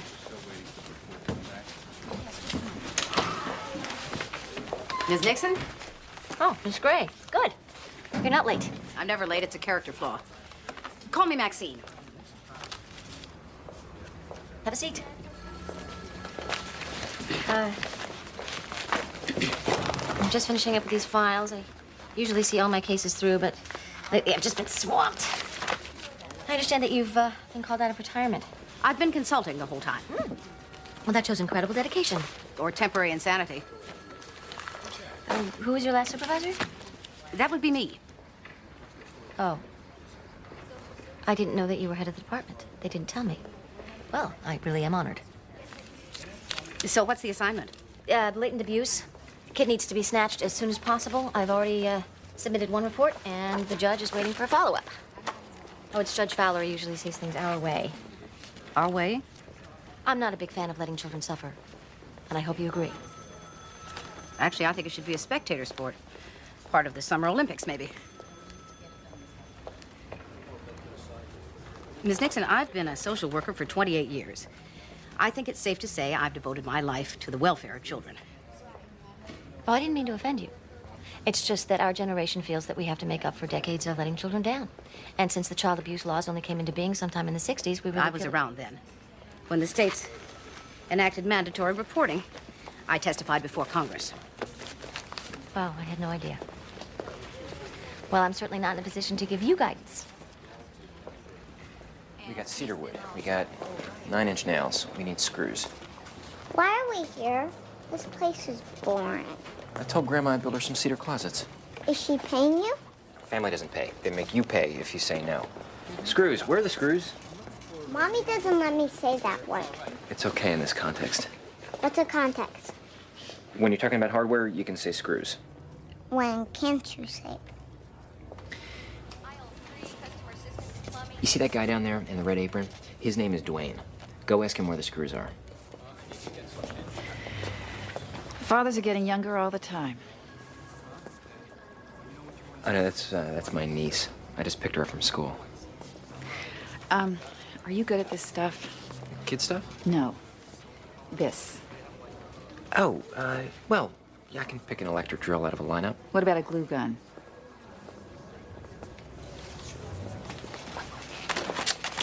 Here you go. Okay, I'm an idiot. People tend to dissociate in these places. It's normal. Thank you. What are you gluing? Boxes. I sell them. There's a market for boxes? Well, I make them. Hand-carved, painted, decoupaged. People want them for some reason. You're an artist. So they tell me. I'm Chris Osborne. Vincent Gray. And what do you do, Vincent Gray, when you aren't in hardware stores? I'm a writer. What do you write? Fiction, mostly. Anything I might have read? I doubt that. No, I don't read much these days. You're probably ridiculously famous, and I should be embarrassed. Hey, good job. Lauren, this is Chris. Hi. Hi, Lauren. You have a nice uncle. I know, but he ought to be married by now. It's Grandma. I might give you a call. I think I have a job for you. Are you in the book? Yeah. Okay, here's the deal. So they call him the Saint Boy. Real name is Thomas Bell, 10 years old. Mother was 9 months pregnant when she was killed in a car accident. Baby was delivered on site, technically dead. He was revived, but has been in a vegetative state ever since. He has never spoken or moved or responded to outside stimuli. His maternal grandmother has raised him since birth. They can't do this to me, can they? The boy's supposed to perform miracles. People come from everywhere to touch him, be healed by him. It's creating a circus atmosphere in the neighborhood, not to mention questionable press. Yeah, but where's the evidence of abuse? His doctor, with whom he has several monthly visits, has expressed concerns. The constant exposure to the public is undermining his health. Also, evidence of stigmata, bleeding from the hands and feet, exhibiting wounds of Christ. Oh, my God. This doesn't happen in Hartford. It happens in other places. They're filing the petition even as we speak. You're presiding. Well, can't somebody stop this? The Attorney General can't want this case. Wrong. Charges are coming directly from Victor Pascal's office. They are. Well, this stinks. They're giving it to me because I'm the only judge who can't throw it back in their faces. Taking on the Catholic Church and the Constitution. Do they have anything bigger in their bag of tricks? You got any thoughts on this, Bruce? Just one. I'm glad I'm not you.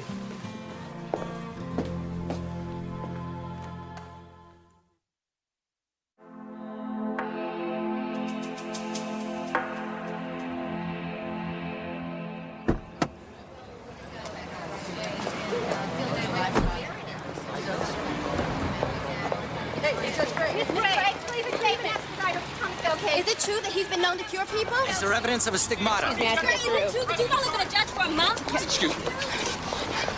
Report's been calling all morning. No, we can't comment. How did the press find out I'm the presiding judge? Beats me. Really? What's that supposed to mean? The AG's office can't talk to the press. I'm hermetically sealed, and you're the only other person who knows. Are you trying to accuse me of something? I'm just wondering how it got leaked. I hope you would trust me a little more than that. Trust you? See, the tricky thing about trust is it requires actually knowing a person. You have insisted on this professional distance. There are rumors of judges who are actually close to their CSOs. What do you want to know? Anything? Your middle name, your marital status, your birthday, your favorite ice cream.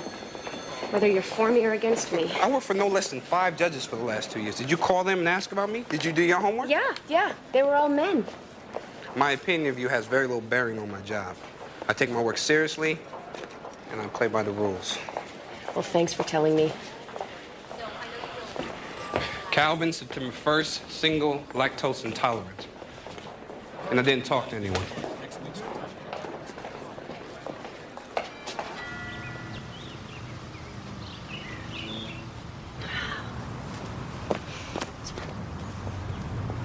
Hi, Mrs. Oakes. I'm Maxine Gray from DCF. What happened to Susie? Susie got tied up in court, so I'm following up for her. I was hoping we were finished with all this. Hi, Ashley. Why don't you go watch TV? This is all a big mistake. Ashley's teacher, Mrs. Swanson, is concerned about her weight and her eating habits. Mrs. Swanson is at least 20 pounds overweight herself. She can stand to watch her own eating habits. As you can see, I'm a slender person. Ashley, obviously, got my genes. Mrs. Swanson says that Ashley refuses to eat her lunch and criticizes her classmates about their fat intake. Let's be honest. We live in a country where self-control is considered extinct. Those kids bring nothing but processed foods to school. Saturated fats, empty carbs. Mrs. Swanson says because of her eating disorder, Ashley has trouble concentrating. She does not have an eating disorder. If you could let me spend a few minutes with Ashley, maybe we can clear this whole thing up.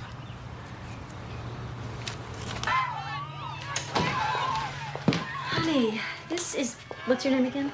Maxine Gray. Maxine, she wants to talk to you for a little bit. Is that okay?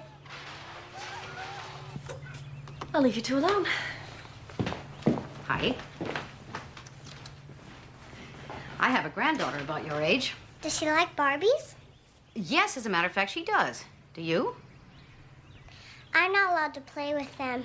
Mommy says they have an unrealistic body type. I see. You know, I'd like to talk about something else. I'd like to talk about what you had for lunch today. A salad. It was good. Lettuce, cucumbers, carrots? Dressing on the side. Dressing has a lot of calories. I see. Because of the oil. But we did some sit-ups, so we burned it off.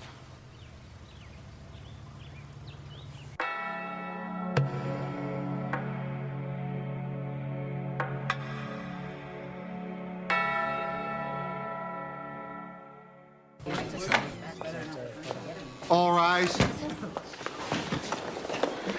Oyez, oyez, oyez, the Honorable Superior Court. Let's do the short version. Be seated. Before the case was assigned to you, the presiding judge heard a motion and made the ruling that the case was open to the public. Oh, really?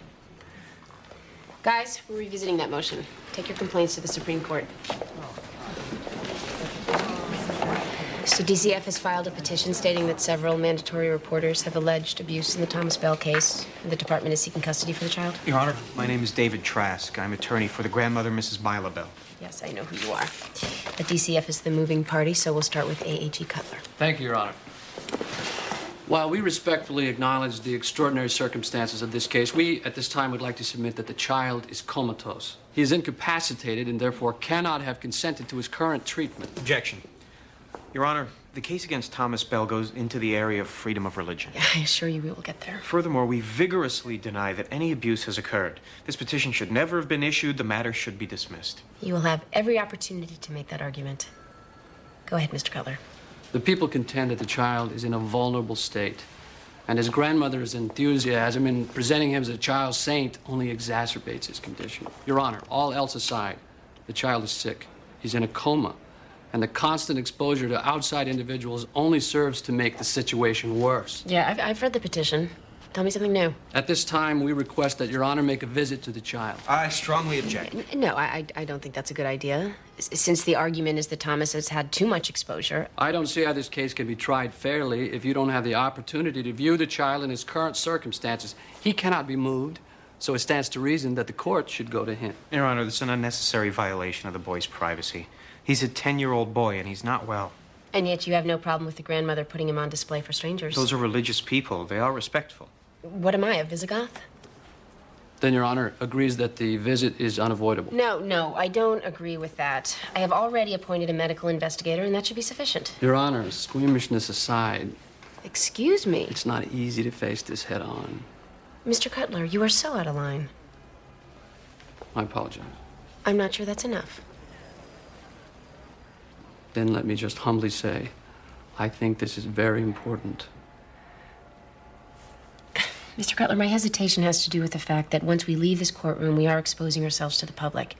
And it is vital that Thomas be protected from any further exploitation. Measures can be taken, it can be managed.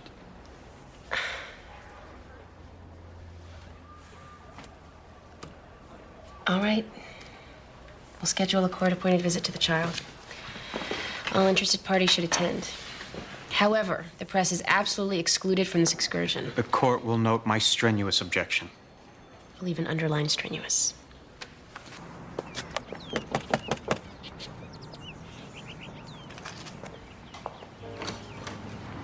Vincent, you're on time.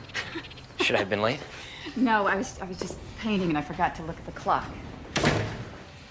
So come on up. Thanks. Oh, wow. These must be some boxes you make. Now, this is the house my first profession paid for. Which was? I was a fabric designer. A couple of my patterns caught on. Any fabrics I might have seen? You heard of Paisley? No, it's just a trendy look a couple of designers picked up. But I stopped doing it because I got bored. That's my disease. Coffee? Sure. Did you do that? Yeah, a long time ago. During your Mark Rothko phase? You actually know about art? I minored in art history. Really? Yeah. My mom thinks it's because she wore elastic pants when she was pregnant with me. Cut off the blood supply. Okay, so here's the deal. I'm starting a catalog to sell my boxes and other stuff, and I need someone to write witty, descriptive blurbs. I majored in blurbs. I've checked around, and $1 a word seems fair. Great. I'll be verbose. So you'll do it. Sure. Or, I have another idea. We could just date. Okay, I'll go get dressed. We can start writing.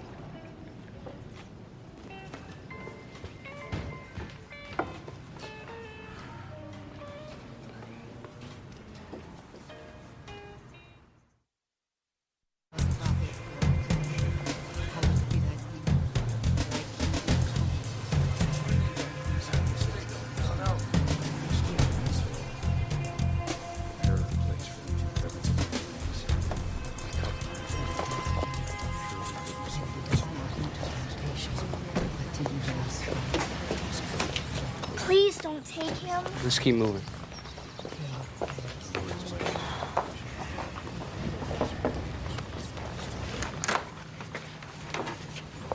Mrs. Bell, I'm Bruce Van Nexel. We spoke on the phone yesterday. I've been praying for you. This is Judge Amy Gray. We have a court order. Yes, I know. Come in. Dr. Meyer's already here.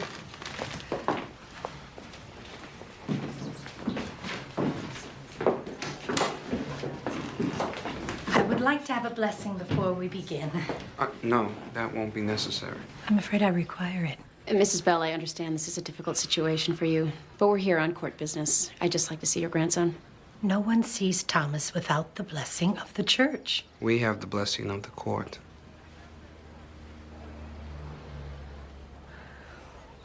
Well, I'll take you in, but just you.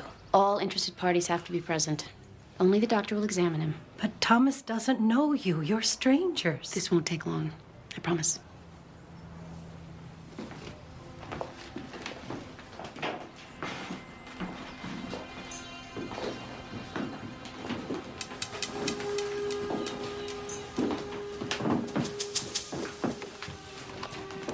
Child is a 10-year-old male, has been in a persistent vegetative state since birth. The child appears to be clean, well-nourished. Could you refer to him by name? Thomas's pulse and respiration are within normal limits. He has slight rashes on both arms and facial area, consistent with prolonged confinement to bed. His hair has been pulled out in places. Caused by? My guess? People wanting to take home a souvenir. There are abrasions on both palms. The dermis is somewhat macerated. What does that mean? Some kind of wound. It's moist, which means it's been recently bandaged. How recently? Don't know, but there's also old scar tissue.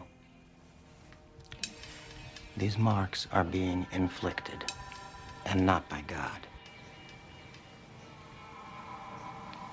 Poor little boy. You cannot touch him. You have not been blessed. So tell me what you got. I visited Mrs. Oakes and her daughter. Things are plenty strange in that household. Have you inquired about the father's interest in obtaining custody? He's a salesman, he travels a lot, plus he's a teensy little problem with cocaine. Well, there goes that. If we hop to, we can get the petition on Judge Fowler's desk tomorrow, and we can have the kid in foster care by this weekend. I can see that her mother has some strange issues with food, and she's inflicting them on the daughter. Personally, I'd like to take the kid home and get a couple steaks in her. Tell me about it. She's underfed, but she's not starving. Removing her from the mother's care is an extreme reaction. I'm recommending mandatory counseling for mother and child and follow-up visits through DCF. Look, I have an exhausting schedule. I need you to work with me, not against me. We can't start taking children because their parents are strange. Where would it end? Well, I can't let you embarrass this department with this sentimental stunt. Sentimental? Allowing a child to remain in the custody of her mother is sentimental? It is when it goes against common sense. Look, I have identified an excellent foster family. They're ready to take her. Is your loyalty to the foster family or to the child? Who are you working for? Look, if this whole thing is about you trying to get your position back as supervisor, I assure you it's taken. Don't be ridiculous. I don't want your job. I've had it. It's overrated. I want to take this case back. I'm a state-certified social worker. You can't just dismiss my finding. Don't tell me what I can do. You are wrong to take that child from her mother. I won't allow it. I'd like to see you try to stop it. Well, stick around. You might learn something.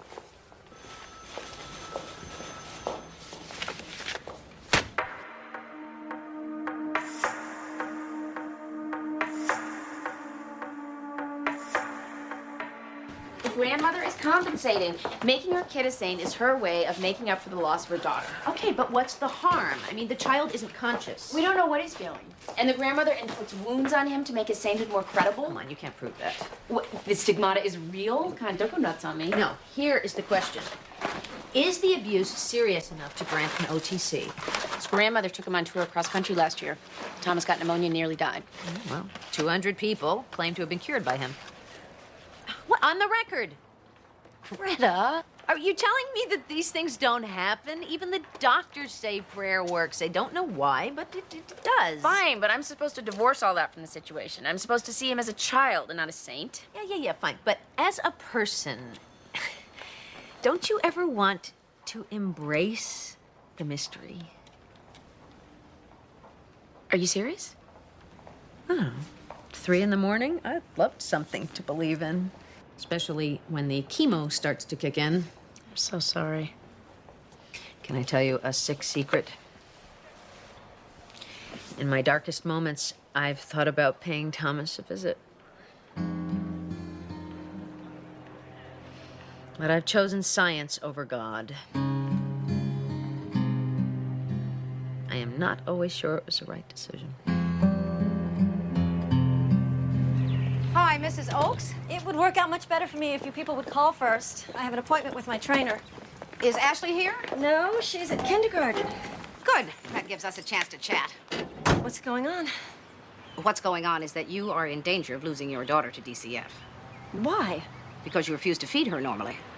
I'm sorry if my nutrition standards aren't the same as yours. That doesn't give you the right to take my daughter from me. DCF can take a child anytime they feel that she's in danger. These charges would never hold up in court. Maybe not, but it would take at least 3 weeks for you to get a hearing, during which time your child would be in the care of strangers.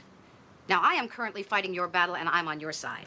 But if you don't grow a brain between now and tomorrow... Excuse and me. get some help for your eating disorder... I do not have an eating start feeding your child something besides lettuce and rice cakes, you are going to be the mother of a kid in foster care. If you can wrap your rock-hard, emaciated head around that concept, you might have a prayer. You have crossed the line, lady. Sue me.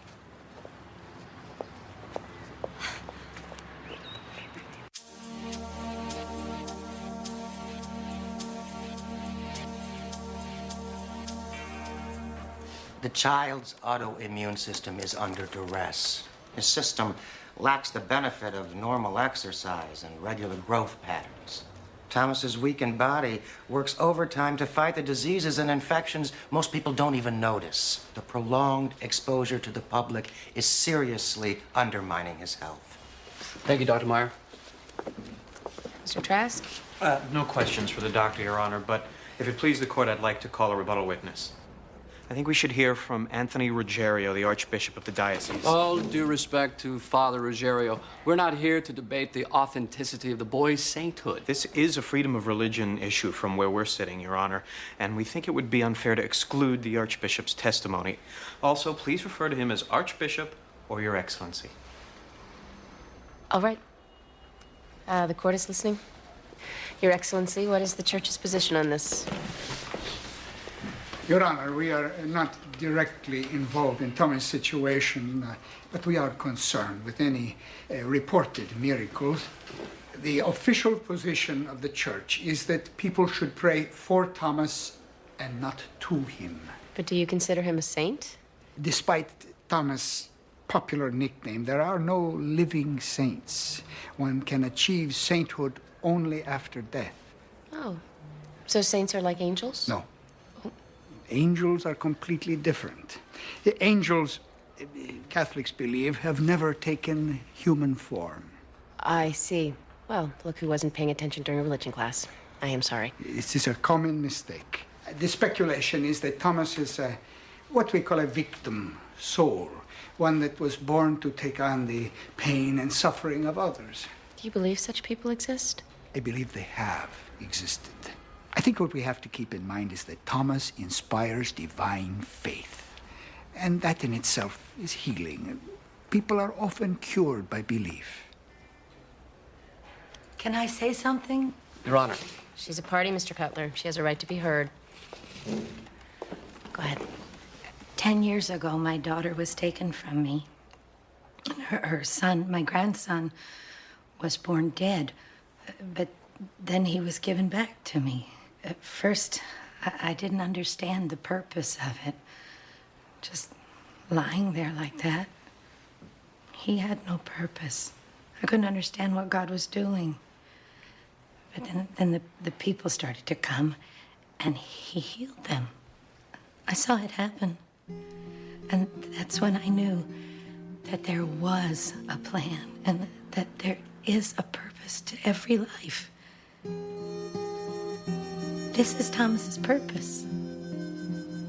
Please don't take it away.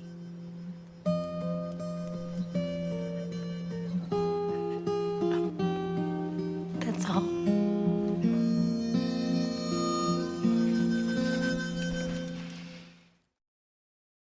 Code of Judicial Ethics precludes me from talking about this case. Yeah. A temporary custody hearing is scheduled. That's all I can say. Looks like a charm. So does not answering. Well, I can't just let it ring. Learn.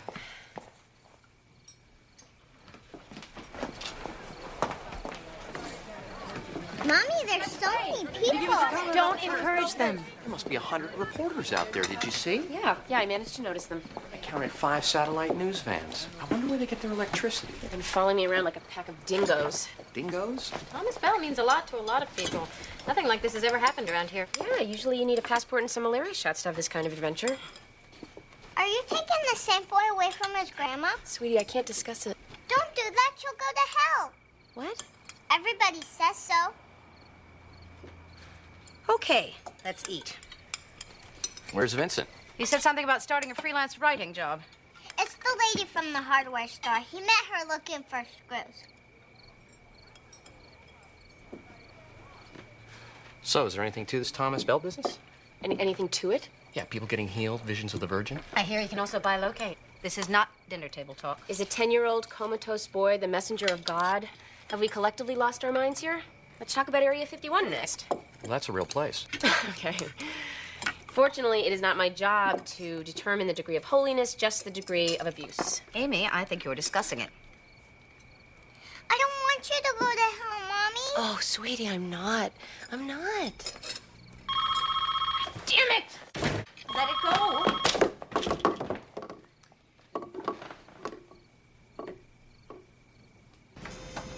Aren't you tired? No, tired is 1 a.m. The deadline for the short story competition is tomorrow. And you got a good opening paragraph. You've been there? I live there. Did you ever win one of those competitions? A long time ago, in college. What was it called? You wouldn't have heard of it. Try me. Pushcart. You won the pushcart prize when you were in college. And then what? Agent. First look publishing deal. And then? Inexplicable meltdown. I can't describe it. It's, like, I don't really like to think about it. Like, 1 minute there I was, and the next, it's somebody who looked like me. You don't want to hear this. I swear to God, it's like I lost myself. Like I misplaced myself. I left it in a bar or somebody's back seat. So what'd you do? I went to Europe for a year. Dropped out of my life. Picked grapes in the south of France. Got paid in bottles of Vin Ordinaire. It's French for crappy wine. I wish I'd had an adventure like that. No, you don't.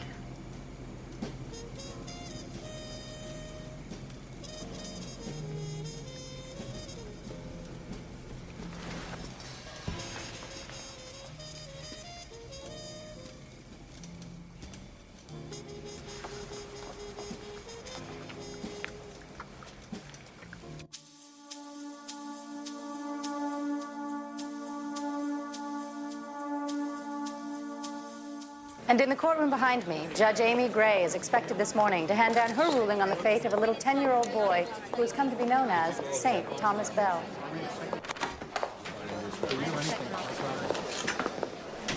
I tried calling you at home. Yeah, I left early. You know the Attorney General, Mr. Pascal? Yes, of course. We met at my swearing-in. Amy Gray. Victor Pascal. Heard a lot about you.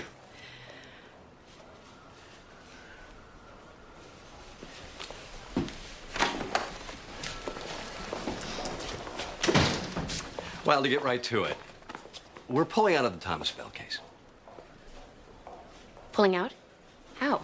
Just what I said. We decided not to pursue the petition. Why? The case is too ambiguous. The chaos the last few days indicates the people have spoken. But I've already taken evidence. I was about to rule. Don't even hint at how you were going to rule, Judge Gray. That I never want to know, because if I do, well, it could appear that I influenced you. Could the chaos you're referring to be the negative press that your office is receiving? Careful, Judge Gray. What makes you think I won't have my CSO file another abuse petition? You could do that. My guess is that DCF would just screen it out. That's really all for now, Judge Gray.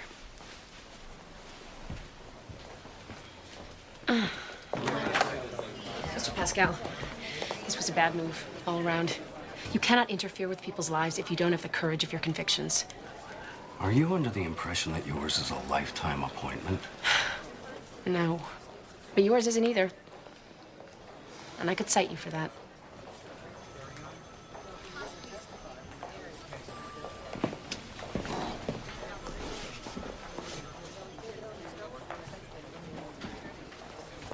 Maxine, you and I go back a long way. I've always held your good judgment and dedication in the highest esteem. Judge, I based my recommendations on 28 years' experience in DCF, and about 300 more raising my own children. There is such a thing as protocol. I was having trouble getting through to the woman. The Department of Children and Families is under a lot of heat these days. No inappropriate physical contact. I didn't touch her. And no unnecessarily harsh language. There's a fine line. Rock-hard, emaciated head? I'll apologize to Mrs. Oakes. I think it's better you just stay away from her. Yes, sir. And we can forget about getting the child out of the house. Mrs. Oakes, not surprisingly, is suing the department. They're forced to lay low, and I hope she's the forgiving type. Yes, sir. That's all. Maxine.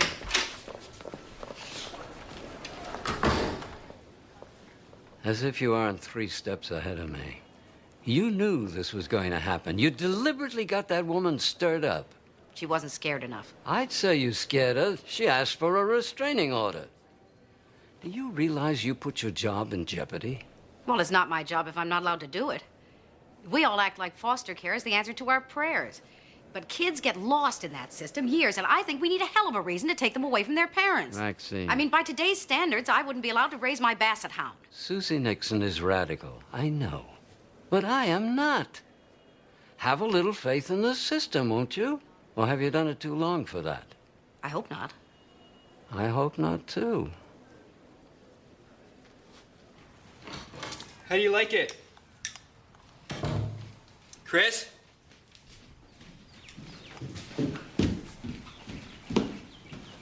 Hi. Hi. That's, Your mom around? your mom. Never mind. Could you just tell her that I took the laptop and I'll bring it back on Monday? And you are... Oh, I'm her daughter, Lori. I see. I'm Vincent. Hi, Vincent. Coffee smells good.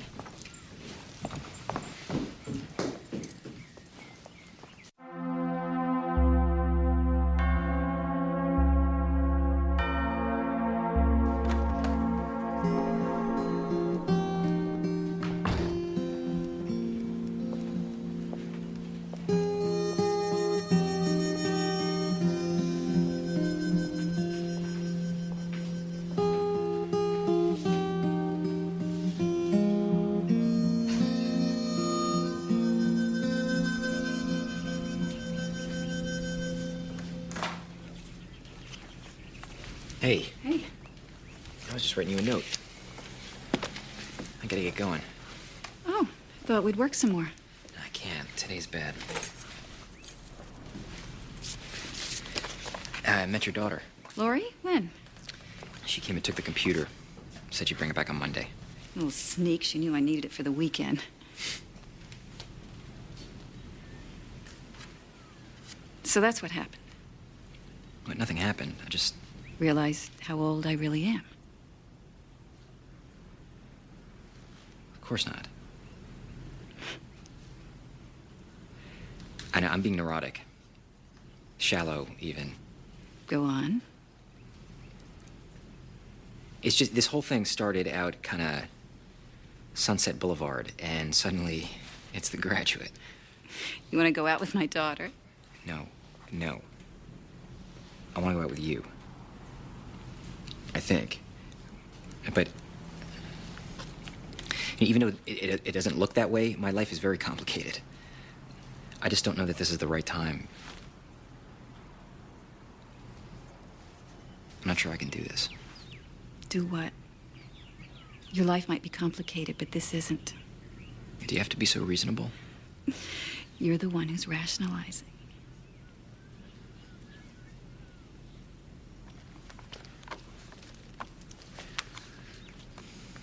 I might have some time this weekend. Okay.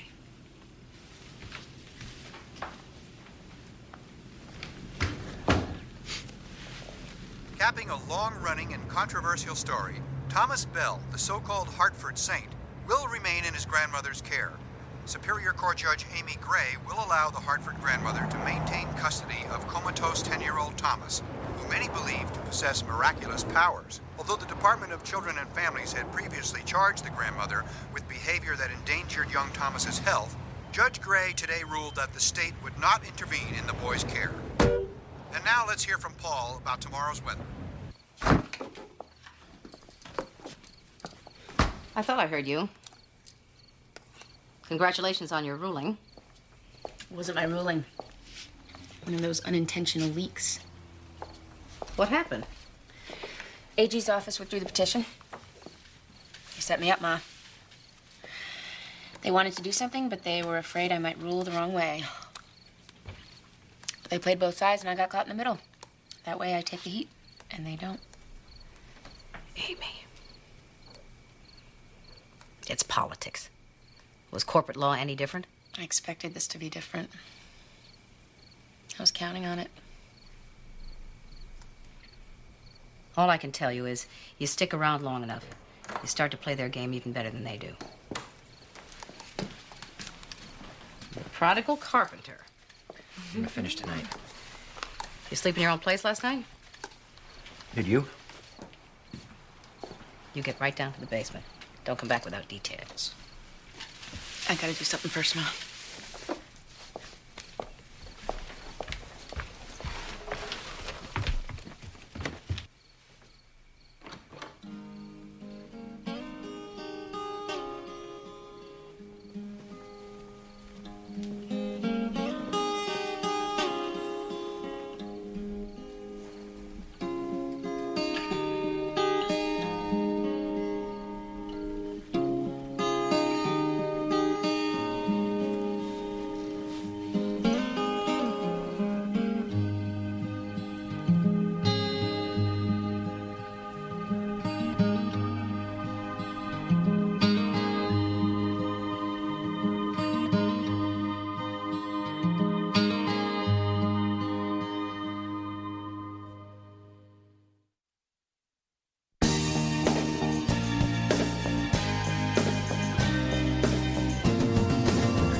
Whatever happened to tap pants?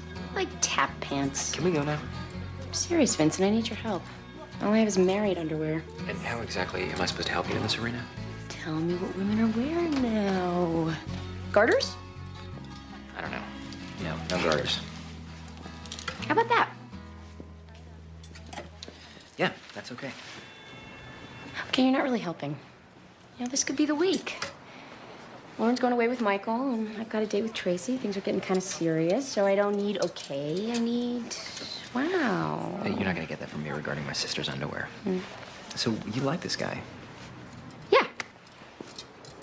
Yeah, he's great. I mean, he's not perfect, but I've stopped looking for perfect. It's our third date, and I'd like to be ready. At the very least, we're going to be talking about it. Talking about what? Okay, Vincent, it's like this. When you are separated with a small child, the thought actually enters your brain that you will never have sex again. At least with Michael. Don't you have a friend you can talk to about this stuff? My closest friend is currently recovering from cancer. I don't think I can talk to her about sex. It's embarrassing to admit it. Men aren't ashamed of wanting it, but with women, the minute you admit that you have a longing for a basic physical need, you feel like a slut. Oh, this is ridiculous. I have no idea what to get. Maybe I'll get a nice slip. Thongs. What? Thongs. Women wear thongs. Oh, come on. They do. Vincent, I've spent the last 10 years trying to look for underwear that doesn't go up my butt. Why would I spend $30 on underwear that does?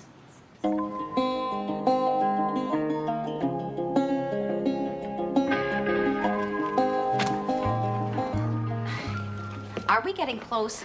Because it's been an hour. I'm sorry, Miss Gray. I don't know what's taking so long. Next, please.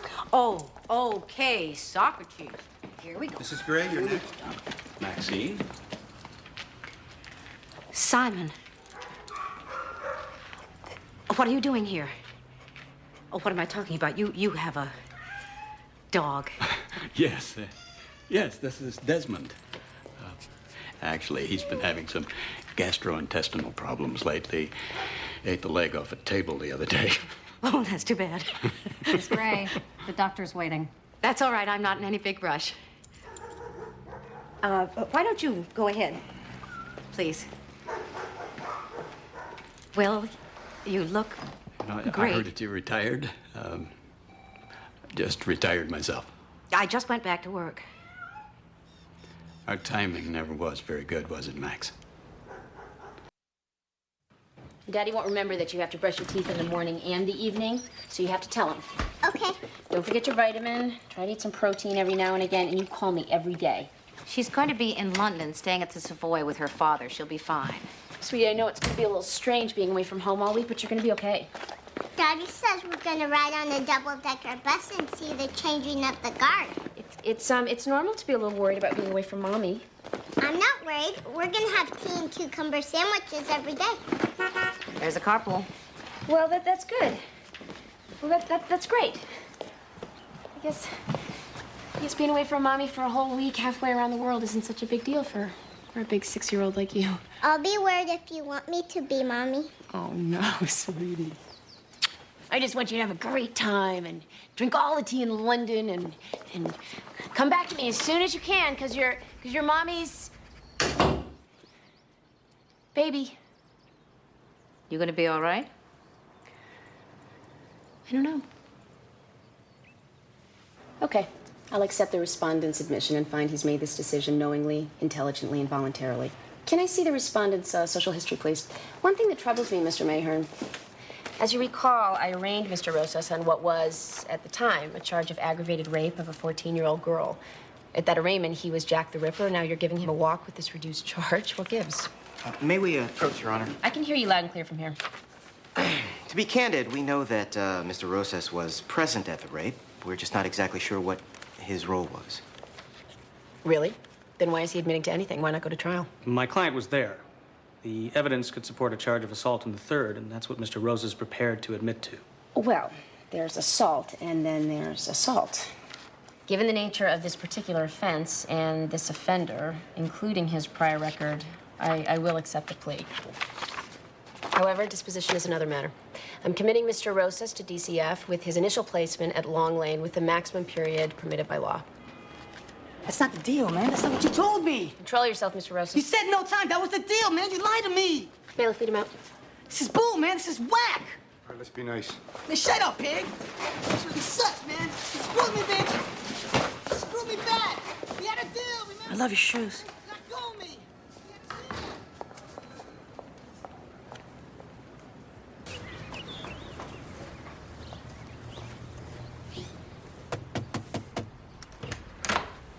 Miss Sandoval? You from DCF? Yes, I'm Maxine Gray. Here. Can we talk for a minute, Miss Sandoval? Before we decide what to do, I need to know a little bit about what happened. Stephanie went out last night and left the baby. I didn't know a thing about it until I heard him crying this morning. I went into her room and the baby's in the crib, soaking wet, screaming his head off, and Stephanie is God knows where. I've had it, Miss Gray, I'm telling you. Stephanie didn't ask you to watch Leo? No, I didn't even know she was gone. You know, this is not the first time she's done this either. It's every weekend. You know, I am Stephanie's foster parent, not the baby's. I got 3 other foster kids in this house. I can't be babysitting.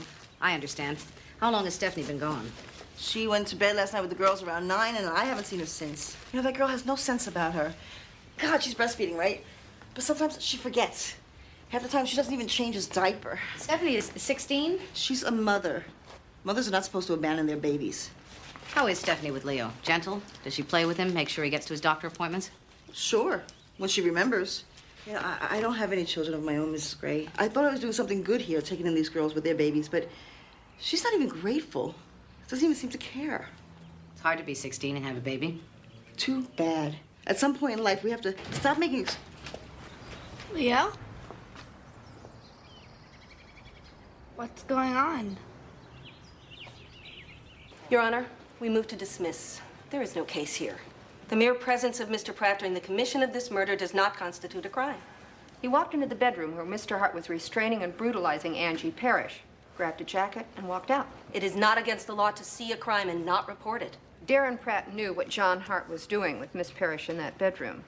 The two friends shared an interest in violent pornography. This was the fulfillment of a sick fantasy. That is pure conjecture. If anything, Mr. Pratt's crime was one of neglect. He didn't help Angie Parrish. It is not anyone's responsibility to put his own life in danger to help another. For all Mr. Pratt knew, if he tried to stop Mr. Hart, his 6'2", 220-pound friend might have turned on him. Okay, I've heard enough. Miss Dodson, I am as sickened and as outraged as you are by Mr. Pratt's inaction and indifference. However, moral reprehensibility is not a crime. You have to participate, to do something affirmatively to assist in the commission of a criminal act. Regrettably, what Mr. Pratt did or didn't do in this case did not violate any of the state laws of Connecticut. And we have rejected the notion of guilt by association. Therefore, I move to uphold this motion to dismiss and order that Darren Pratt be released from custody. Get out of my courtroom, Mr. Pratt. I'm through with you. 10-minute recess. Coward! That boy killed my daughter. He stood by and he watched her die, and you are a coward! For the 19th century, that son of a bitch would never have made it to a courtroom. A lynch mob would have taken care of him. I'm not sure if that's such a bad thing. I exaggerate. Kid's a punk. I know guys like that. He'll be a sinner one day. Next up, you got the Weststone custody dispute. Here's the psych evaluations. These people hate me. Hey, folks are happy when they win and pissed off when they lose. That's the way it is. You're right. You know, I just thought that if I was nice and thoughtful and studied the law, people would appreciate that. What? Everybody loves Judge Judy. Oh, yeah, look at that. He laughs. I'm sorry. Oh, by the way, a guy named Tracy called. He'll pick you up at 7. Wear a sweater. Thank you.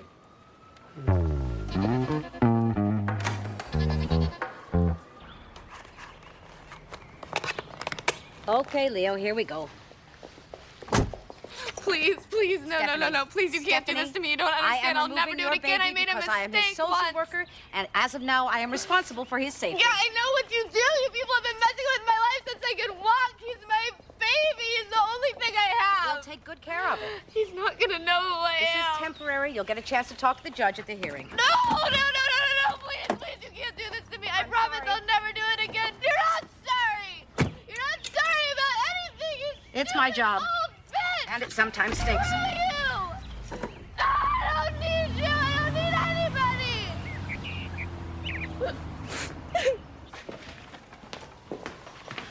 hospital records you summoned her here, Your Honor. By the way, love your hair. Thank you, Donna. All right. Mr. and Mrs. Whetstone, regarding the custody of your daughter, Karen. I've read the psych evaluation, and what concerns me is Karen. According to the report, she's a very disturbed little girl. This looks very official. What's going on, guys? We need a moment, Judge, in your chambers. Well, can I wait till later? I'm in the middle of a hearing. There's been a threat A threat? against you. Call a recess.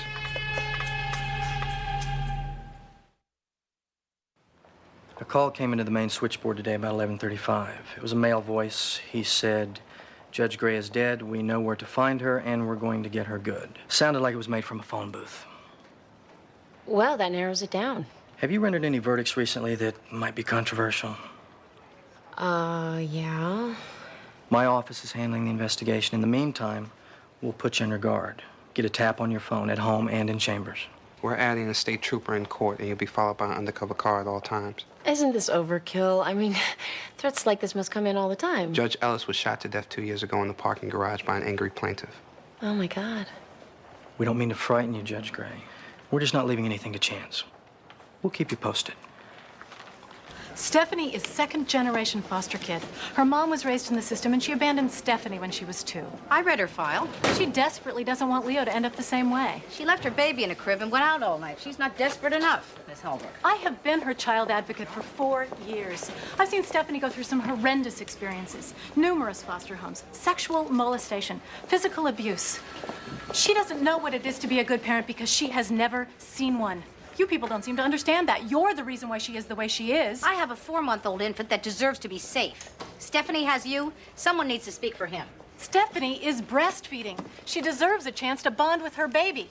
If your department insists on separating them, you'll have the death of this family on your conscience.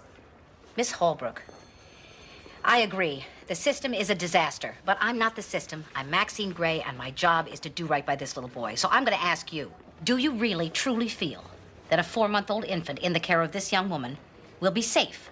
Because that's what I'm looking at. I don't know. I hope so. My mom is a really good person. And she loves me very much. I know that. But sometimes her thinking gets all mixed up. Can you tell me some more about that? Well, she used to be okay, like a normal mom. But after the car accident when I was 9, everything changed. Now, she thinks the CIA keeps track of us wherever we go. So we have to move a lot, sometimes in the middle of the night. And we sleep in our car. Do you go to school, Darcy? Not this year. We spend a lot of time in front of the Canadian consulate because Mom feels safe there. She doesn't like me to be out of her sight. Your Honor, when DCF removed Darcy from her mother's custody, they were living in their car. The child hadn't had a bath for some time. How's your mom treat you? My mom would never hurt me. She's always saying I'm her only reason for living. She's just trying to protect me, Judge. But she's so worried and scared all the time.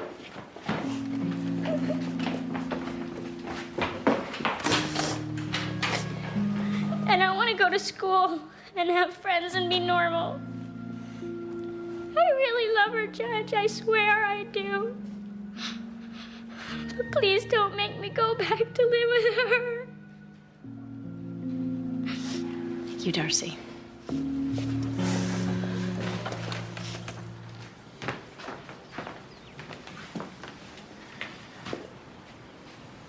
Thank you. What? Yeah, you laughed. The seduction scene's very, very funny. All right. Yeah, that's good. Or no, funny's good. Uh-huh. You didn't laugh at the part at the beginning where he's talking about his mother? No, I thought that was funny. I just laughed to myself. All right, you don't have to humor me. If you don't like it, I want you to tell me. And I want you to be honest. Vincent, go away. Right,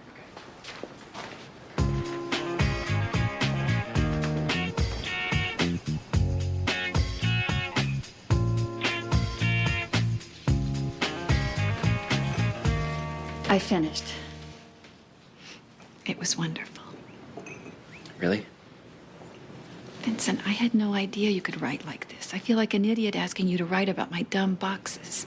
No, look. I mean, writing is writing. It's even better when you get paid for it. You really liked it? You're a talent. I haven't let anyone read anything of mine since college. Thank you.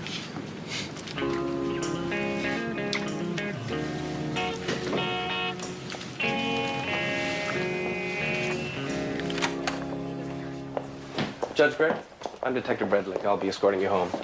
Oh, Fred's bringing your car around to the back door. We'd like you to avoid the garage. well, that's service. Fred, I've got Jag. We're on our way out of the building. Copy? Jag? 10-4. Judge Amy Gray. You ready? Judge Gray, can I ask you something? Well, I'm just leaving. It's kind of important. Officer Redlick, would you excuse us for a minute? Yeah, I'll just stand over here. Judge Gray, I just want you to know I think you're doing a great job. Thank you, Donna. I appreciate that. I appreciate all your support. I think you're doing a great job, too. Thanks. Did you want to ask me something? Yeah. Judge Gray, I'm getting married. Well, that's wonderful. Congratulations. And I've been trying to get up the nerve to ask you this all month. Would you perform the ceremony? Sure. I'd love to. It's day after tomorrow. Wow, that's soon. Where? Hartford Correctional Center. He's an inmate. I see. He's in for first-degree murder, but he didn't do it. Ah. I'm going to law school at night so I can be his lawyer, get him a retrial. Terrific. Let me just check my calendar.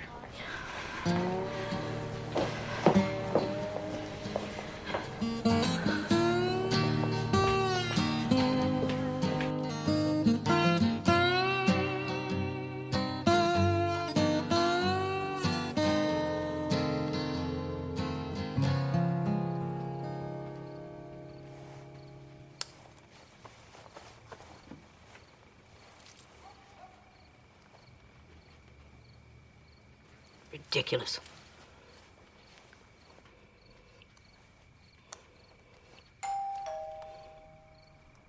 Coming.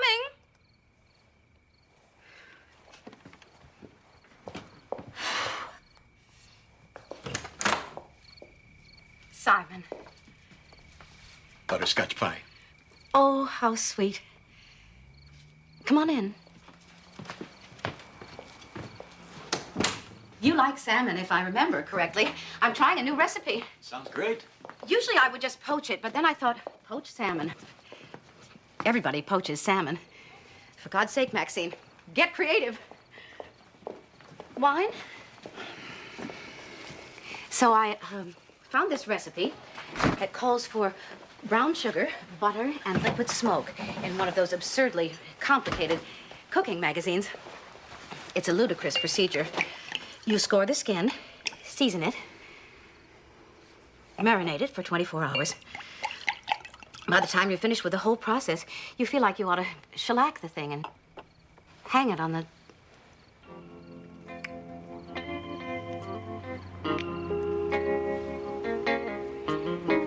wall. I've been wanting to do that for 12 years. I know. They didn't have Dolce Vita, but I got Terminator. You didn't. No, I didn't, but I wanted to. What's this? I thought we'd celebrate Celebrate what? your brilliant career. Uh-huh. That's hardly a career at this point, but I appreciate the sentiment. Did I ever tell you one of my best friends from college, an editor at Random House? No, you didn't. Well, she is. Back beside me. I called her this afternoon and told her about you. Chris. She said short fiction is what's selling now. She asked me to send her your story. I faxed it to her. To your next pushcart prize. Vincent, this is great news. If she likes it, she'll want to see more. You could end up with a publisher. Yeah, no, I'm right. I guess you're right. Come on. Let's eat.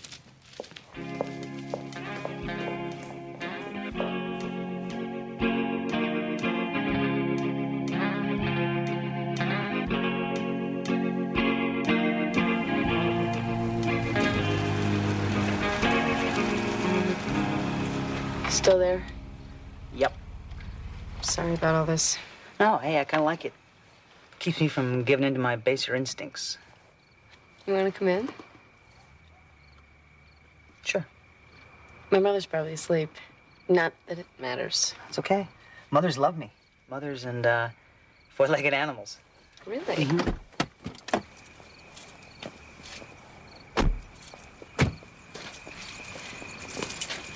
You know, Bob, I think we can make it from here to the door. Okie doke, just holler if you need me. You bet.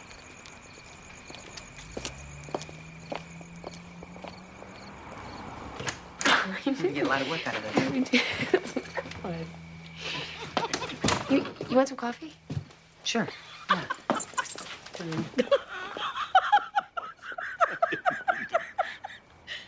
Mom. Amy, you remember Simon McKinley?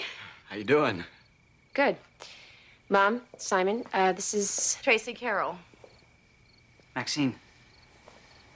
Maxine Gray's your mother. Why didn't I know that? I don't know why. Why would you know that? Oh, Tracy and I go way back. Still making a buck on the backs of young victims? Okay, Mom, let's go in the kitchen. What? Let's go in the kitchen.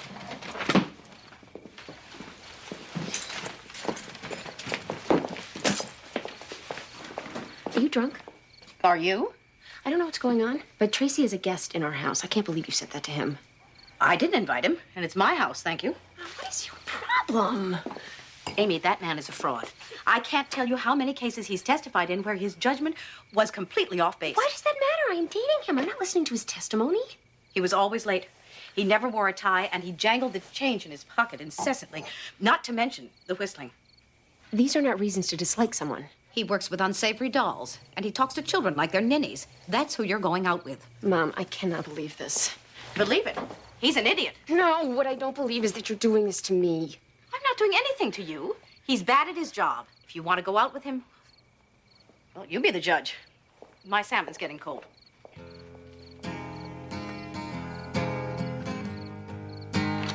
My office is a mess. I am so sorry. I don't know if it's change of life or what. I think it's just your mother. She doesn't like me. No. It's not she doesn't like you. She's just opinionated. No, I think we can say she doesn't like me. But that's okay. She doesn't like any child psychologists. It's up here someplace. This book on juvenile witnesses is really wonderful. It'll really help you out. I'll just get it, and then we can go back to my place. If that's okay with you. Yeah, that's great.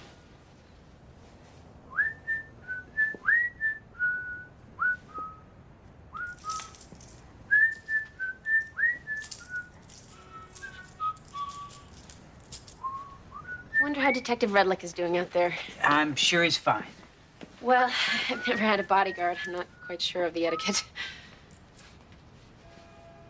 You know, why don't we just pretend that, he's not there?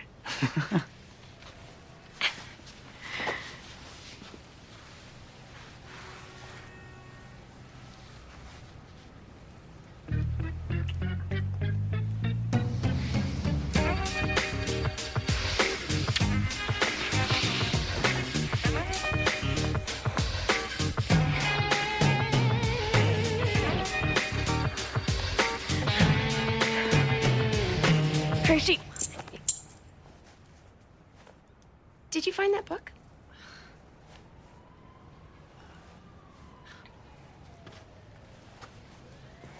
No.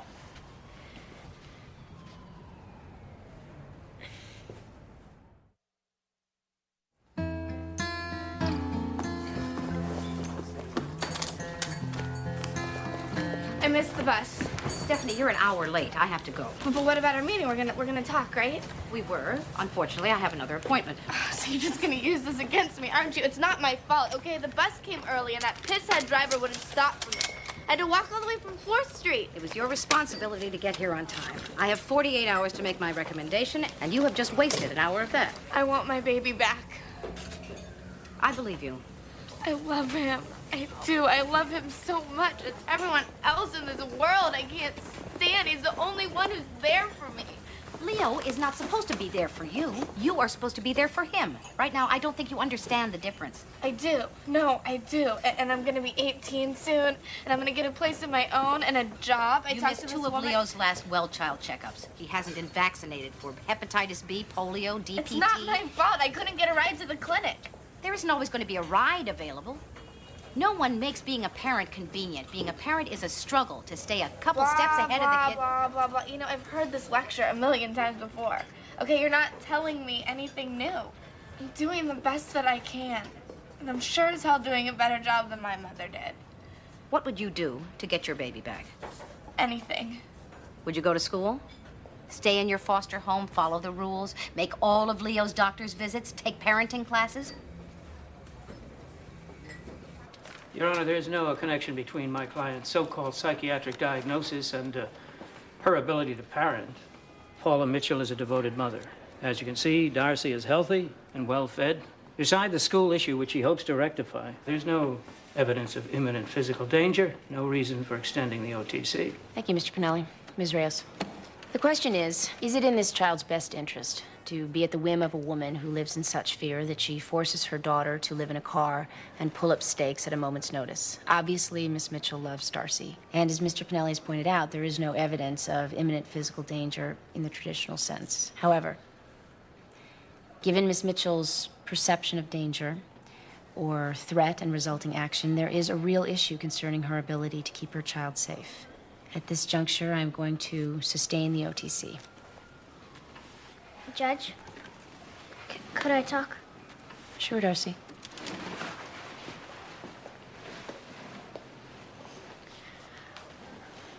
Please help my mom. She's all alone now, and I'm afraid she could hurt herself or something really bad could happen to her. I agree. Ms. Mitchell, I've instructed your social worker to make sure you get the appropriate services and proper medical care. I'm hoping that one day soon you and your daughter will be reunited. It's clear how much she loves you.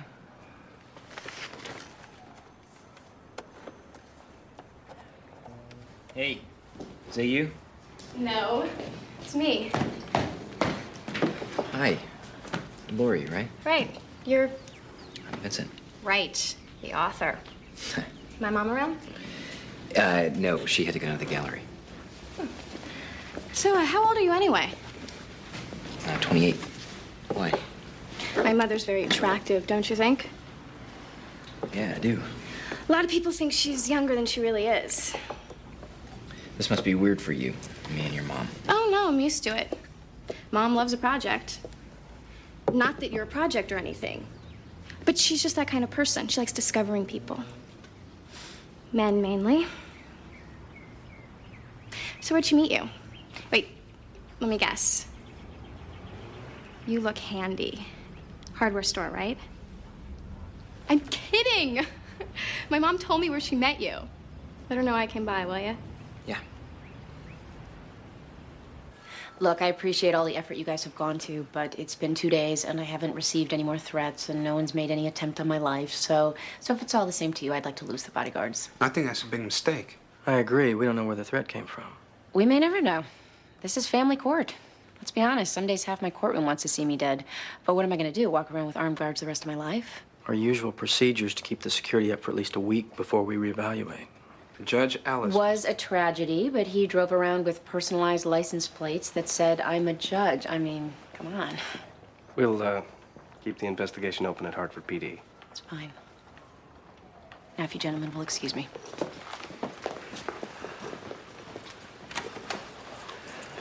How about I follow you home? Oh, Bruce. No, I appreciate it, but to be perfectly honest, I'm looking forward to a little bit of privacy. All right, then. I'll see you tomorrow.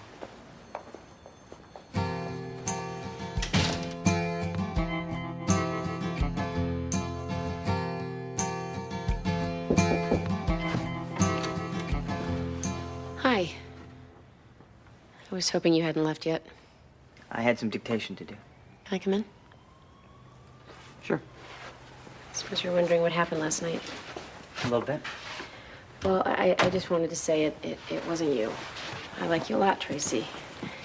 You know, if this is one of those it's not you, it's me conversations, let's just cut to the chase. No. I don't mean that. I mean, I'm attracted to you.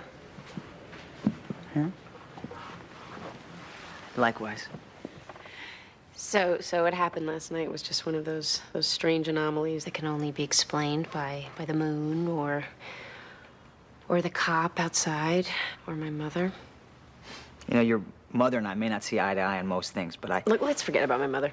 Let's start all over again. Tonight's a whole new night.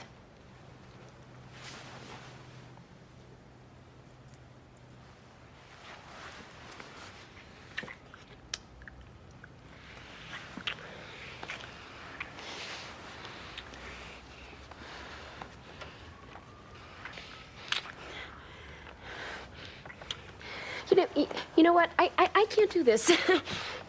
I'm sorry. Just because your mother doesn't like me? No, of course not. Okay, well, that bothers me a little bit, but that's not the problem. I understand it's your first time since your divorce. No, not really. Look, if we do this, it means something. Doesn't have to. No, I mean, I can't do it without it meaning something.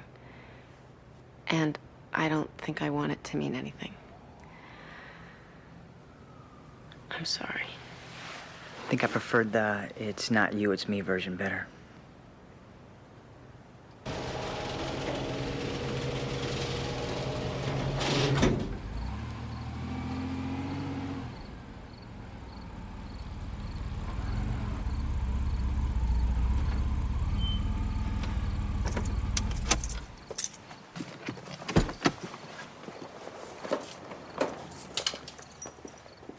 My daughter belongs with me.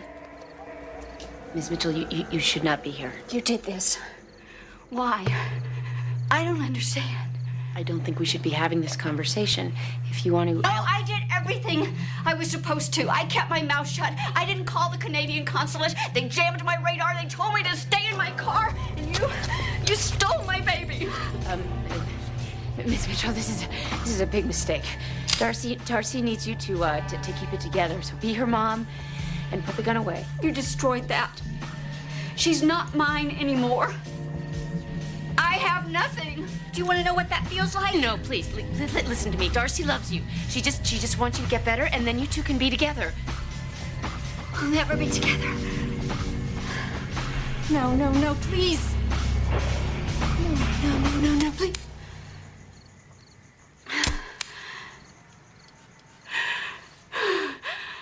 It's over.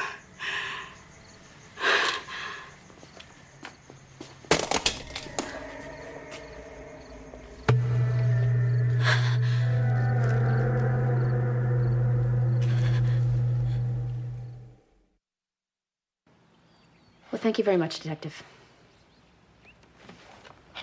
The cops found her barefoot and disoriented on McCadden. He admitted her to county psych ward on a 5150. Amy, how could you have not told me about this?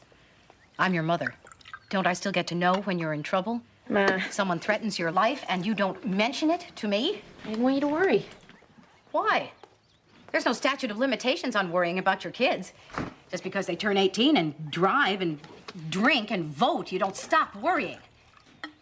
This happened in our garage. I'm sorry, Ma. The threat just didn't seem like such a big deal. Amy, the people that come into your courtroom every day are filled with impotence and rage. It's inevitable that the Oh, Ma, folks... please don't lecture me. I don't think I could take it at 6 o'clock in the morning. I lecture you because you won't listen. You have a very dangerous job. I know that, Ma. I know. I'm 35 years old. I don't need you to tell me how to do my job or whom to date or how to fix my hair. I'm an adult. Then act like one. You have more to think about than yourself. I have to take a shower. I don't tell you how to do your job, and I would never presume to tell you whom to date. Oh, no? You having short-term memory loss now? If you don't want my opinions, I'll keep them to myself. As for your hair, well, the way a judge is perceived affects her ability to do her job. That's a fact. I guess I just hoped that since we lived together, we could be honest with each other. Well, as far as I'm concerned, it's not doing anyone any favors. So it's not. Why bother to talk at all, then? We could just write each other notes on stickies when we want to communicate. Here's one now. Oh, that's nice, Ma. That's really nice. Okay, you want to talk? You go first. Let's talk about you and Simon. What was that the other night? A date? wasn't a date, it was dinner. I saw you, Ma. I saw the look on your face. I don't know what you're talking about. We all knew about you and Simon. At least I did. What? It was so obvious whenever you two were together. And poor Dad, he always thought Simon was such a great guy, and then meanwhile... That's enough!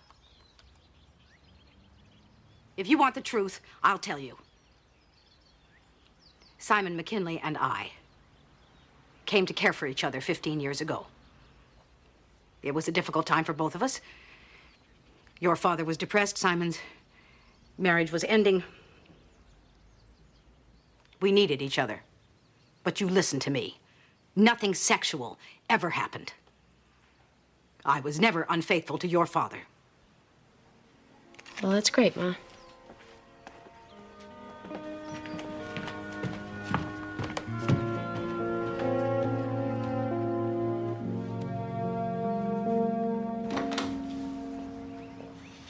Have you been writing all night? Yeah. Good. I just got off the phone with my friends, the Waldemers. Invited them to dinner tonight.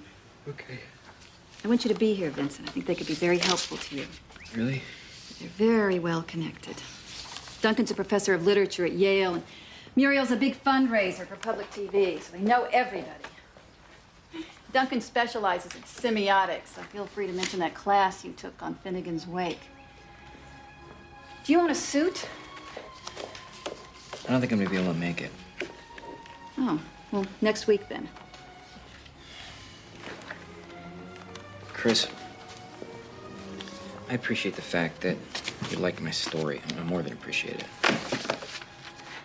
But I'm not gonna be anybody's project. My project? What, because I sent your story to a You have friend? no right to send my story to anybody without asking me first. Okay, I guess I should have checked with you. I was just trying to help. I need your help. And I don't need a suit. Vincent? What's this? It's the entire catalog of Chris Osborne decorative boxes. Hope they're a big success. Go to hell.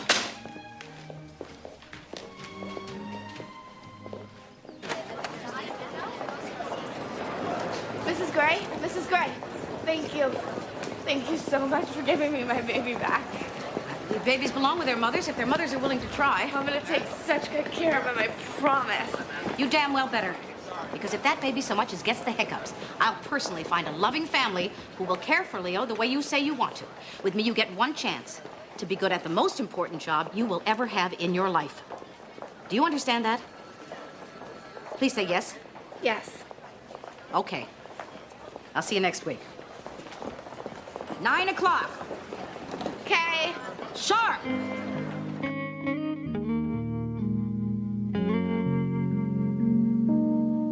Do you, Donna Kozlowski, take this man, Oscar Ray Pant Jr., to be your lawful wedded husband, for richer and poorer, in sickness and health, forsaking all others, for as long as you both shall live?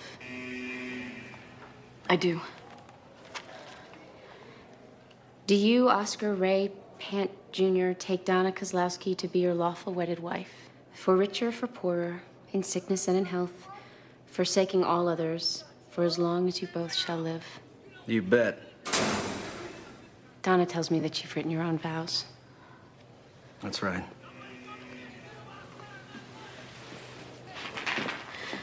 Oscar, you are my everything. Meeting you changed my life and gave me a purpose. I love you more than I can express in words. You are my noble knight, locked away in the dungeon. I will forever be your princess. You complete me. Donna, my one love, my beautiful angel, you've given me hope. In the depth of darkness and despair, the light of your love, show me the way. You light up my life. You give me hope to carry on. You light up my days. and feel. I didn't cry that much at my own wedding. I don't know what happened to me. It was just so simple and uncomplicated. It's just two people really connecting with each other. And you know what? It wasn't about sex. They will never consummate that marriage. It was about two people really loving each other. What's he in for? Heck, his mother to death with a meat cleaver. Nice. These people don't have commitment problems. Is that what's wrong with you? I don't know. I don't think so. I really tried with Tracy. But I found myself almost sleeping with him just to show Mom. And then it occurred to me that was a big mistake. I wasn't ready. He was the wrong guy. I just wanted to go home and watch TV. I know exactly what you mean. I blew up my relationship today. Why? For no good reason. Because I was afraid. What? I don't know. Her expectations. Yeah, I saw who she wanted me to be. I knew there was no way I could live up to that. You know what I mean? Hell yeah. I married that.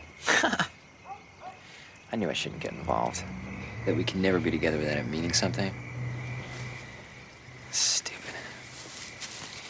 So I ended up hurting her. It's weird what happens when a marriage dies. They say it's the end of a dream. I think that's true. It's precisely why I've never gotten married. Yeah, but just because the dream dies doesn't mean you stop dreaming, does it? We had Mom and Dad as role models. They were married for, what, 27 years? You think we'd be better at this sort of thing? Yeah. Yeah, you think. I guess what it comes down to is nothing's perfect. And nothing's easy.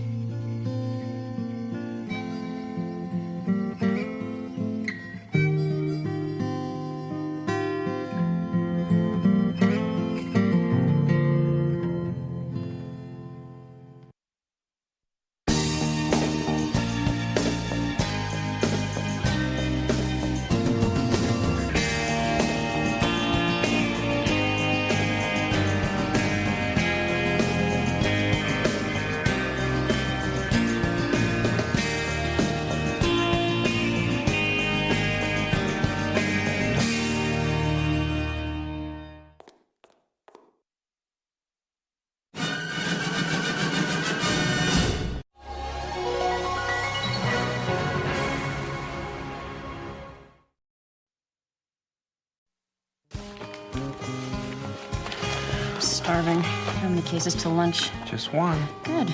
Stand back and observe how fast I can work when my stomach's involved. Mr. Dobbs, you're on. Your Honor, I'm representing the Attorney General for the preliminary hearing regarding the DCF's petition to terminate parental rights of one Ann Featherstone to her son, Evan. Is Miss Featherstone here? She's right here, Your Honor.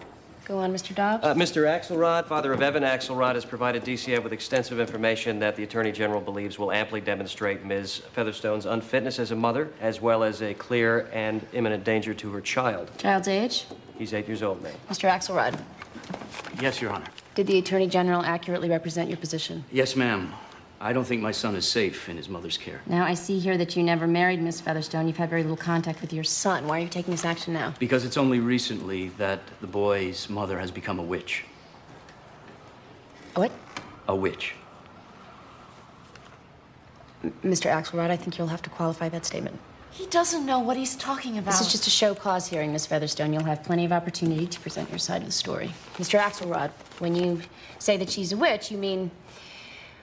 What do you mean? I mean, she's a witch. Miss Featherstone, what's going on? He's never been a part of Evan's life, or mine. He sends a check whenever he feels like it. Suddenly, he's gotten married, and now he wants to be a father. He can't just take my child away like that. Please, don't let him manipulate you, Your Honor. This is a vicious... Hold on, Miss Featherstone. First, I need to clear something up. Why does he think you're a witch? Well, technically speaking, I am a witch.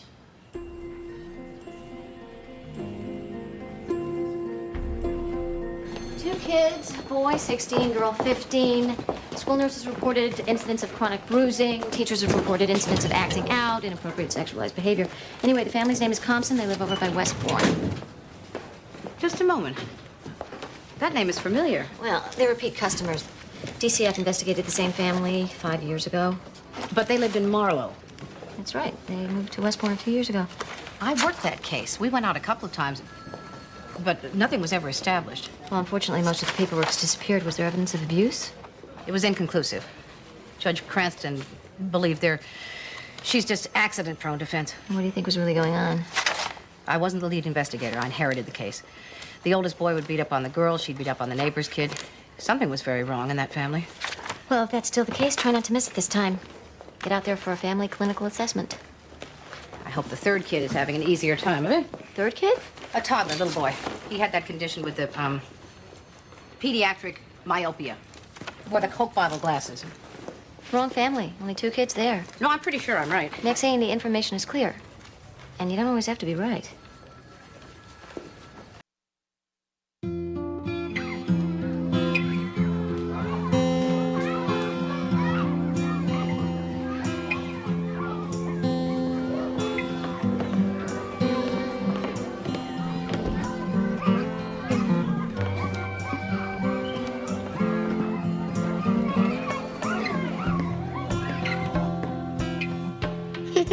I don't mean dumb fakos like in a white sheet going, ooh.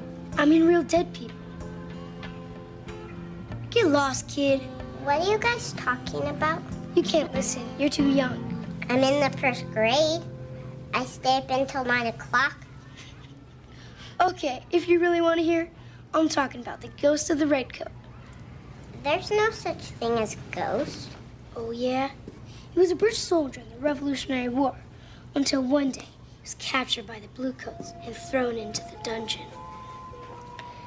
All they gave him to eat was one tiny little bowl of porridge every day with bugs crawling around in it. Bugs?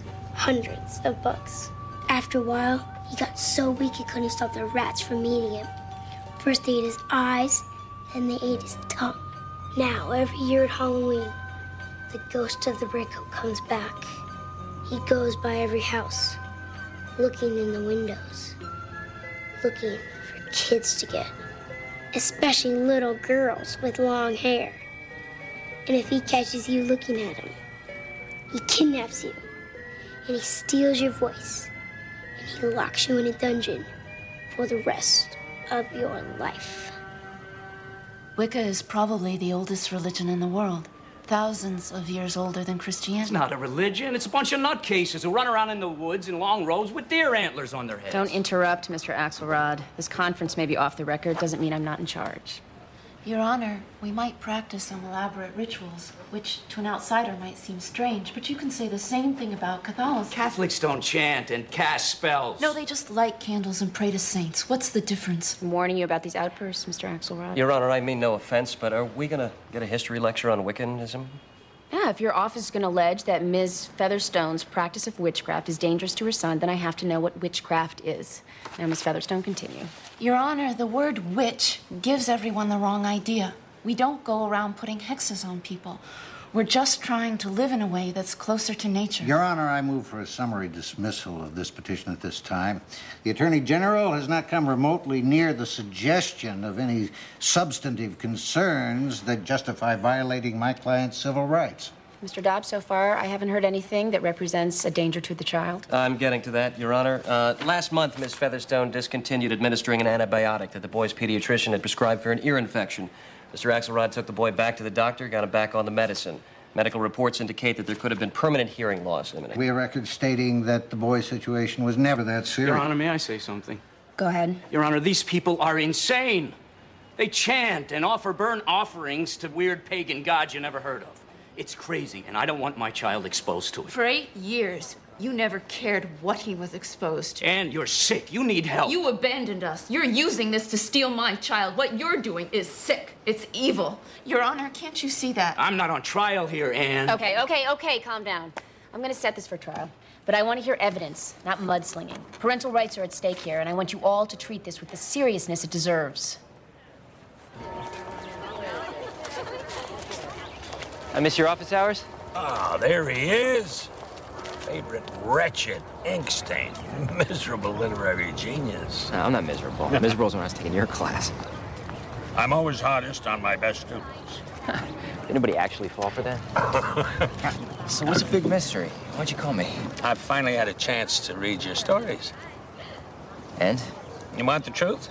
No, I don't know. I want to hear that they're brilliant. The truth is they are brilliant. Really? Vincent, I've been betting on you for years. Periodically, an agent will call me to see if I'm onto anything new. So I took a chance and sent your stories. Apparently, the Board of Geniuses at Artists' Literary Talent responded to your work. Artist literary talent? Yeah. Really? One of the agents was a fellow English student here. She remembers you. Her name was Hillary Baker. Hillary Baker? Mm-hmm. No. What? Hillary Baker is the single most evil entity I've encountered in my life. So she became an agent. So what else is new?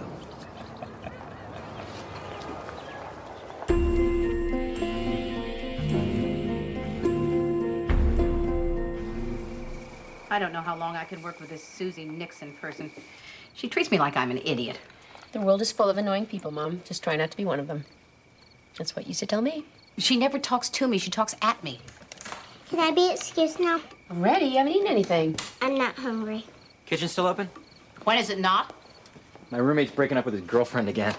I'm kicked out. Those two need to get married. You know, Vincent, I've never even seen this phantom apartment. I don't think it exists. You can bite your own risk. Can I go watch TV now, Mom? No. Stay and visit with us. Hey, guess whose mommy is going to a PTA meeting tomorrow night at your school? Whose? Yours. I'd rather be burnt at the stake than go to one of those. Yes.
I distinctly recall you had another son. I think his name was Timothy. The neighbor's kids played in our house a lot. Maybe you're thinking of that. Maybe so. Mr. Axelrod has learned that Ms. Featherstone sometimes conducts her Wiccan ceremonies in her home, ceremonies that Evan might have participated in. Is that true? It's true we have ceremonies. What do those ceremonies entail? Different things. Give me a for instance. Well, first we cast a circle to sanctify the space, and then we'll bless it with the elements, calling in the watchtowers of the north, south, east, west. I see. And then we might invoke certain gods or goddesses or other deities. It depends on what you're doing that day. Is Evan ever involved? You might watch, but that's all. I swear. It's completely harmless. Satanic rituals are harmless? Objection! No one mentions Satan. Your Honor, Satan is derived from Christian philosophy. We don't acknowledge Satan on any level. Your Honor, once again, these questions focus on Ms. Featherstone's religious observance and therefore are inadmissible as evidence. Yeah, I agree. Move on, Mr. Dobbs. I'd like to present another witness, Your Honor.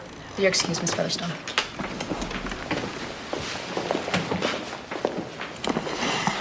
State your name. Joanne Arnold. You realize you were sworn in earlier and you were under oath. Yes. Ms. Arnold was Evan's babysitter until recently. Why did you stop taking care of Evan? Because I got scared about what was happening in that house. Joanne, that's garbage and you know it. Ms. Arnold? Make her stop looking at me. I fired her for stealing $140. I never took anything from you. Okay, calm down, Ms. Arnold. Just tell me what happened. Oh, I happened to tell her that I was worried about my boyfriend, who was starting to act interested in other girls. She told me that she could cast a spell on him, and that made me scared. Miss Featherstone, did you cast a spell? Your Honor, a spell is just our word for a prayer. She said that it would make him impotent with other women. See, they hate men. And she's passing that on to my son. Mr. Axelrod. And her name is not Featherstone, it's Murphy. She changed it after she got involved with the witches. This is totally irrelevant. Again, Your Honor, I demand that Miss Featherstone's religious beliefs are protected. You're taking some liberties here, Mr. Carr. It's protected in theory only. Wicca is not an established religion in this state. I'd like to present another witness, Your Honor. No. No. Approach the bench. You're excused.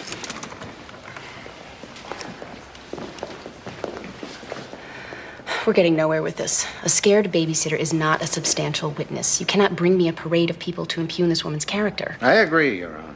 And you're trying to convince me that Wicca is in the same league as the Rotary Club. Well, it's not.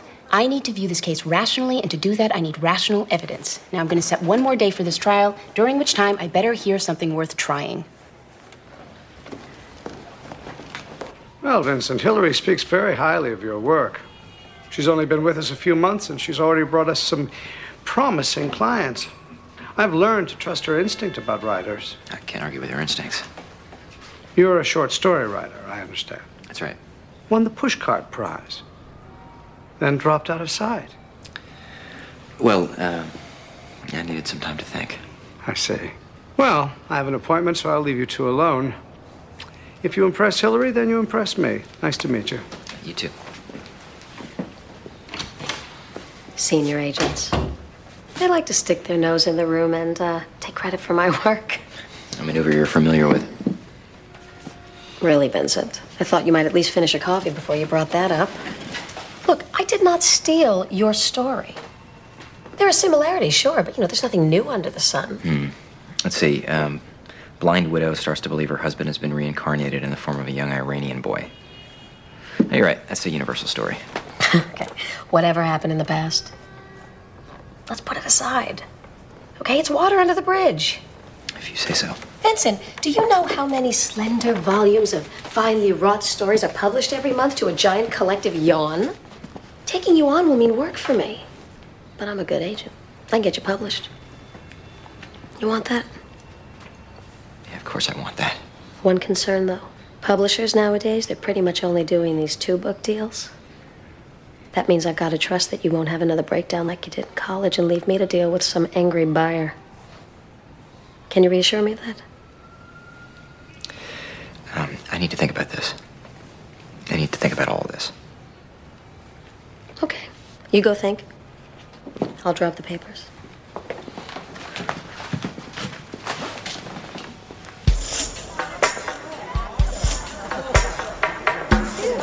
So I told her that my son is the best 6th grade swimmer in the school, and if she hadn't seen it, what's her problem? Excuse me, is this decaf for real? Oh, we only serve decaf. I mean, show me another 11-year-old that can get close to his times. I'm Amy Gray. I'm a new mom. I mean, new at the school, not at being a mom. Oh, you're the judge. I've heard about you. I'm Nancy. This is Farah. Who's your child? Lauren. Cassidy. Wait a minute. Lauren in Miss Schlewy's class? With the long hair and the big eyes? Yeah, it's the one. She's adorable. My son, Clive, is in love with her. Wow, that sounds scary. We'll have to get them together for a play date. Great. I'd like that. Good.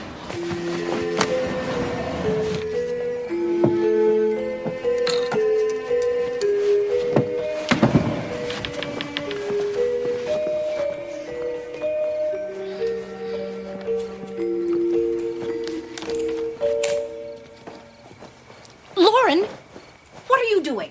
Cutting my hair. Give me those, please. You are not allowed to handle scissors. I told Mommy I wanted to cut my hair. You may not cut your own hair. It'll take Mommy too long to understand. Understand what? Lauren. What?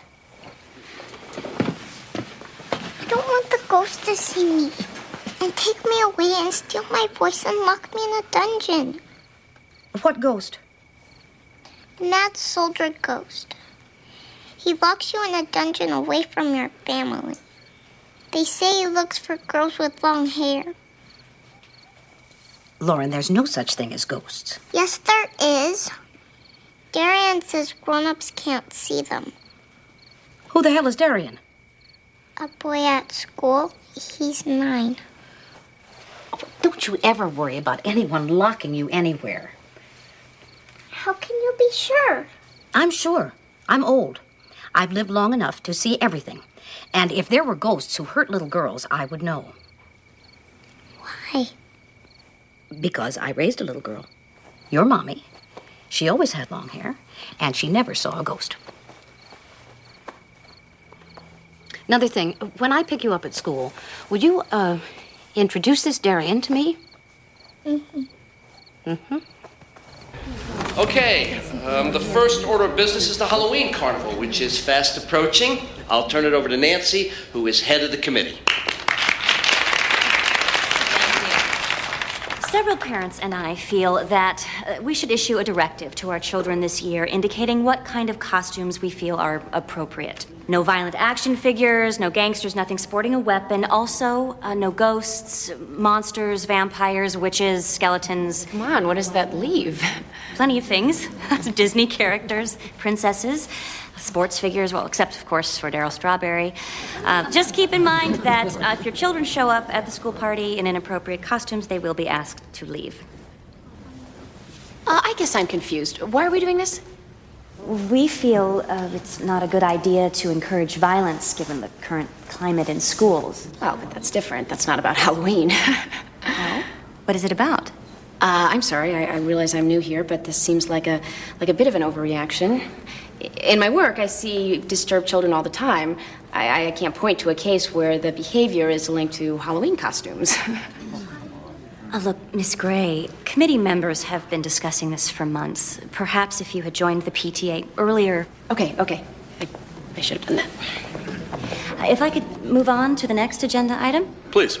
We feel that this year the haunted house should be canceled, and we should replace it with a fun house. Oh, please. Is no one else concerned about this? You're depriving children of their imaginations. You're taking away the fantasy, the fun. You're censoring them. Miss Gray, do you want to be in this meeting? What? We're all in agreement here. You're holding up the process. Are you kicking me out? We do have a lot to get done tonight. We'd be happy to have you stay if you could cooperate. You mean behave? Miss Gray, we are perfectly aware that there is a witch trial underway right now in local court. I can't talk about that. And if you're trying to argue that our concerns are overblown, this isn't happening in another place, right here in our town. Cult members raising children. Look, if this is going where I think it's going, you don't have to kick me out because I can't be here. It's against judicial ethics. Well, that's your call.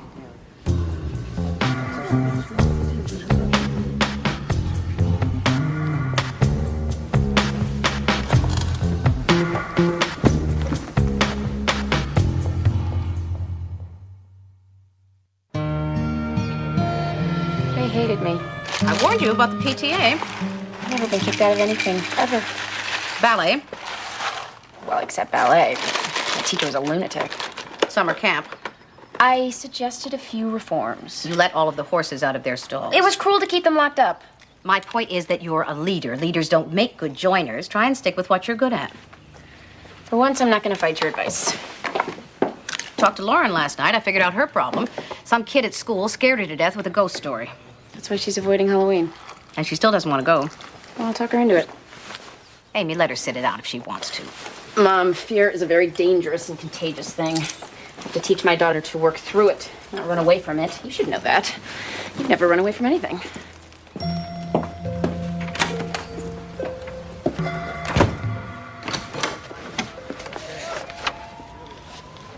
House calls. Is this what agents are doing nowadays? I live in Connecticut, Vincent. No one can afford to live in the city. What's this? Agency papers, just standard contract. That is if you want to risk signing with us. Thanks. I'll have my battery of high-priced attorneys go over this. I was thinking we should discuss your story collection. Yeah, why? Aren't they finally wrought enough? I think they should be a novel. Short stories are impossible to sell, and their day is come and gone. It's not a novel. Well, I think it should be. They're all linked, right? Smooth them up into a novel. And I think we could take you on. It's the first time you mentioned turning the collection into a novel. Hey, look, if you enjoy obscurity, stay there. Or maybe you want to take me to dinner and explain to me why you should not compromise your pristine vision, and who knows? I could be persuaded. Hillary, I'm sure that there are those people that are turned on by this kind of manipulation. But I'm not one of them. Hold on to that, okay? For when the dark night of the soul kicks in.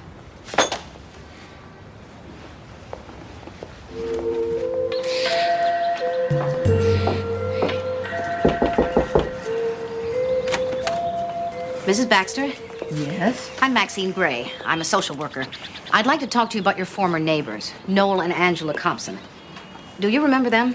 Yes, but I haven't seen them or heard a word about them in the 4 or 5 years since they moved. Ever have any arguments with them? I doubt I had more than a dozen conversations with them. Did the children seem okay? Nobody in that house seemed okay. It got worse after the youngest died. A little boy? Right, the one with the thick glasses. He died? They used to leave him out in the yard like a pet. And then one day he went away. We stopped seeing him. My husband asked, and Mrs. Compson said that he was very ill. When we never saw him again, we just assumed he died. Thank you very much.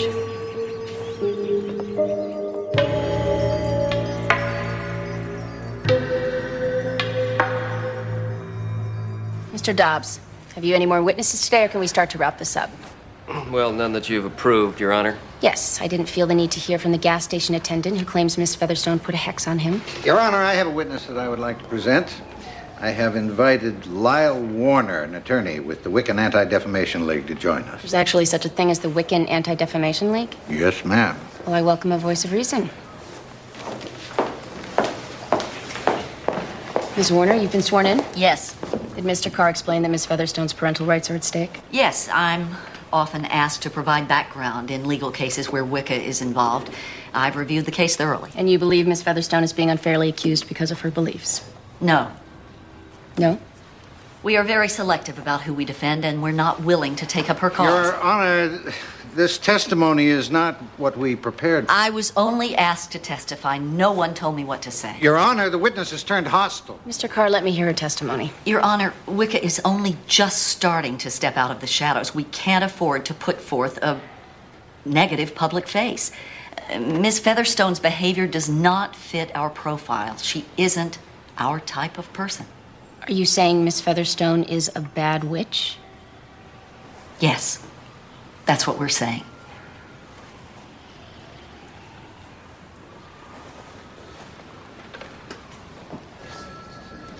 Here it is.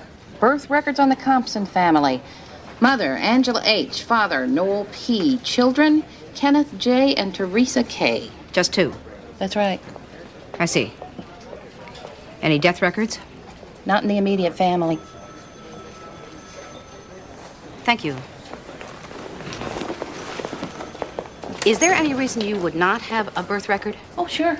But babies born out of state or at home, for example, not at a regular medical facility. And some people actively avoid creating any records for their kids. Paranoid types, mostly. Okay, that's it. I've given this trial as much serious attention as I intend to. There's no obvious sign of abuse.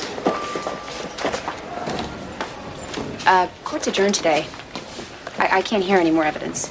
I'll simplify it for you. I'm not going to fight Mitch anymore. I just want to surrender my rights. Well, we really need to discuss this in court. There's no more discussion. I won't come back. I better come inside.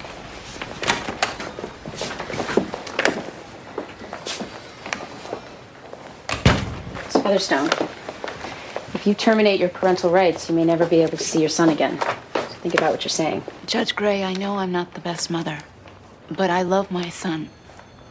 I always figured that made up for a lot. I've always figured that too. Today I was fired from my job. I've been there for 4 years. I'm pretty sure it's because my boss found out I was a Wiccan. They can't fire you for that. Actually, they have plenty of reasons they could fire me. I'm not exactly the world's best waitress. Okay, but that's just a job. You can always get another job. You can't replace your relationship with your son. My own congregation turned their back on me. Well, that was politics. There are the phone calls and the hate mail. Last night, someone broke all the windows in my car. We'll get the police. We'll post a round-the-clock guard. I'll file for an order of special protection. Judge Gray, I know why all this is happening. Because I've never chosen to behave like other people. I didn't marry Evan's father. And I have all these strange beliefs which to me don't seem strange. But I live differently, and that scares people, and that is not going to change. I can't risk it. I have to protect my son. And he is safer if I'm not his mother anymore. Miss Featherstone, I'm going to forget that you came in here today. I want you to go home.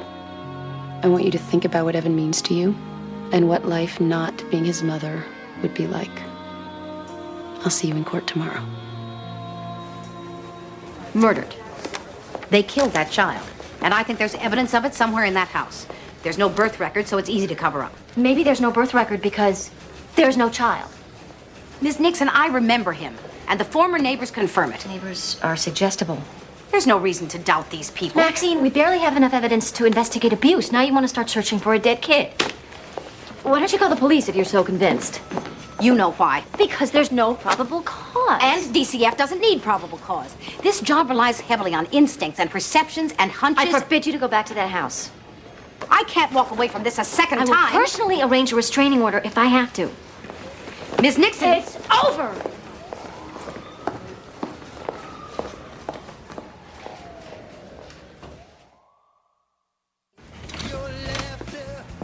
Hey, what are you doing here? Told me to stop by sometime this week, so I'm stopping by. All right. I think all I got is peanut butter and banana sandwiches. That sounds good. Coming up. Want a soda? Sure. Afternoon delight. Mm.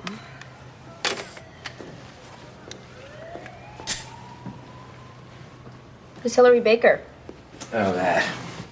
She's an old college acquaintance. She works at this New York literary agency now. They want to sign me. Vincent, that's great. It's not so great, actually. I'm not gonna do it. Why not? I knew her in college. She's a bad person. How bad? There are people that you don't like, right? And then there are people that bring down the quality of the human condition. Okay, that's bad. It gets worse. We had this one tequila-related incident. Me and Hillary in college. And you feel like you have to pay for it the rest of your life? I just feel like if I use her to get something that I want, It's like making a deal with the devil. There are bad guys everywhere, Vincent. Who do you think I deal with? Amy, your job is different. There are things more important than success. I believe that. Self-respect is worth something. Fine. But if you let the devil stop you, then the devil wins. I mean, doesn't she?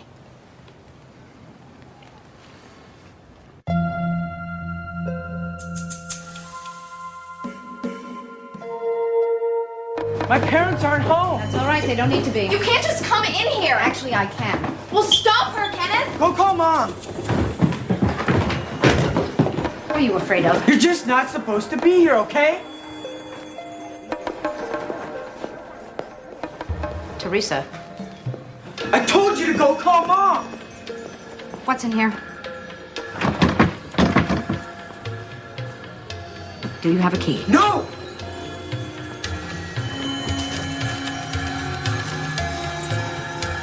May I ask why you don't want to work with Hillary? I don't feel comfortable. I've got to say, I don't feel comfortable bringing you in without her. You were her idea, you know. It's a deal breaker for me. That's all. I would be really happy to sign with ALT, but there are other agencies. Oh, really? Which ones? I don't feel at liberty to say. You're making this difficult, Vincent. We haven't even taken you on, and you have demands. Makes me worry about the future. If you would just take a look at my work, I would appreciate that. And I'll accept any decision that you make. Thanks. You're certainly going out on a limb here. Hillary must really rub you the wrong way. It would help if you told me why. I'd rather not.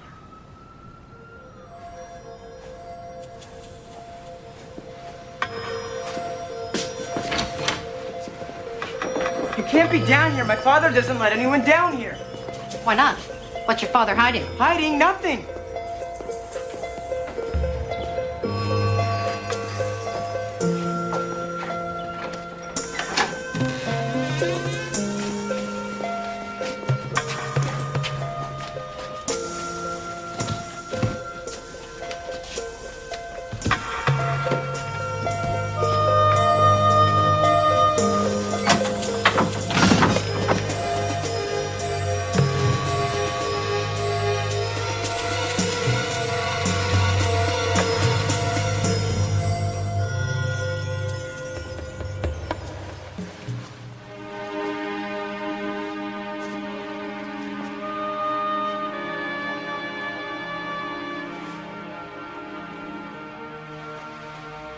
Timothy?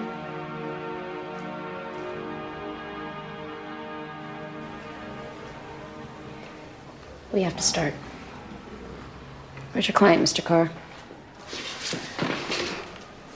Ms. Featherstone has informed me that she is no longer contesting Mr. Axelrod's charges.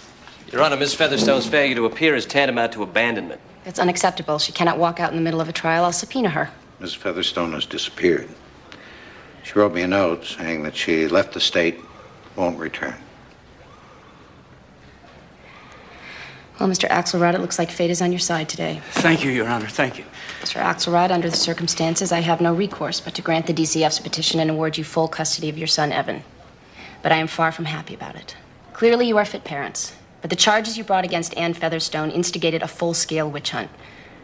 She was literally run out of town. There is nothing in this situation for you to be happy about, nor you, Mr. Dobbs. This is a travesty.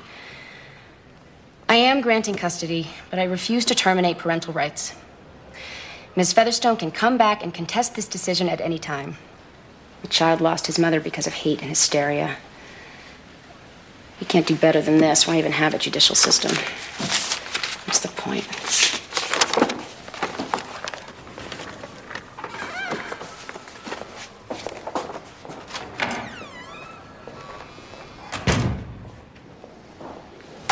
Bad day? I needed to wind down someplace before going home. I'm not ready to be a mother and a daughter just yet. Where's your roommate? He's getting back together with his girlfriend. Watching their antics makes me glad to be alone. Nah, you need a girl. Well, I had one. I screwed that one up. I told you. You didn't tell me about her. Oh, yeah, that's right. She was just this smart, beautiful, funny, talented, rich woman. Not my type. You miss her? When I let myself. It's funny. It's only at the end of a really bad day that I feel lonely. Just need someone to make me laugh. Hey, I'm working on it. And rub my feet. I made you a drink. That's all you get.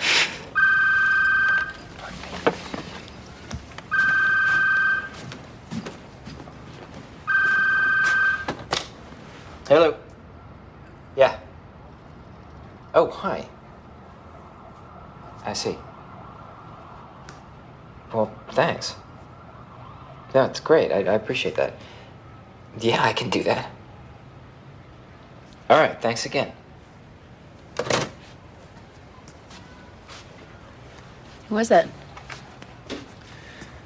That's my agent. The devil?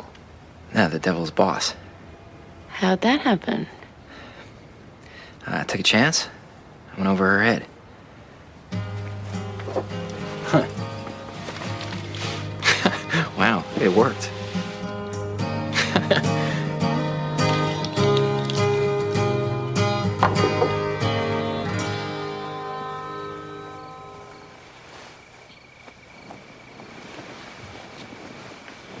Hi, Mommy. I didn't mean to wake you up. It's okay. You know, I've been thinking about Halloween.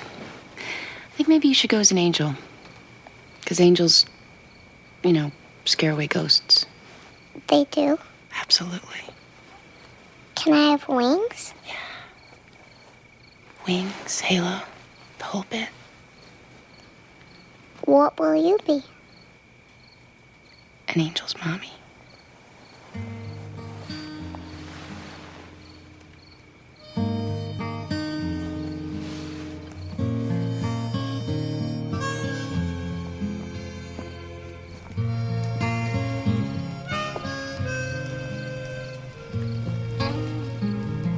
What's up? Can't sleep. Yeah, me either. It's a bad day. Bad as they come. You saved that kid, Ma. I heard. He might be beyond saving.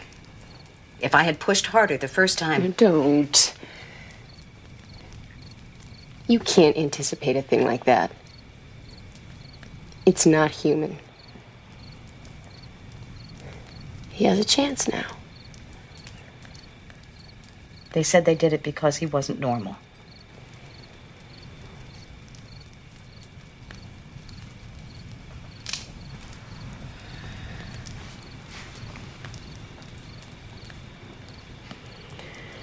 Let's make pancakes. It's 2 a.m. So what? That's a very good point. You mix, I'll flip. You always flip.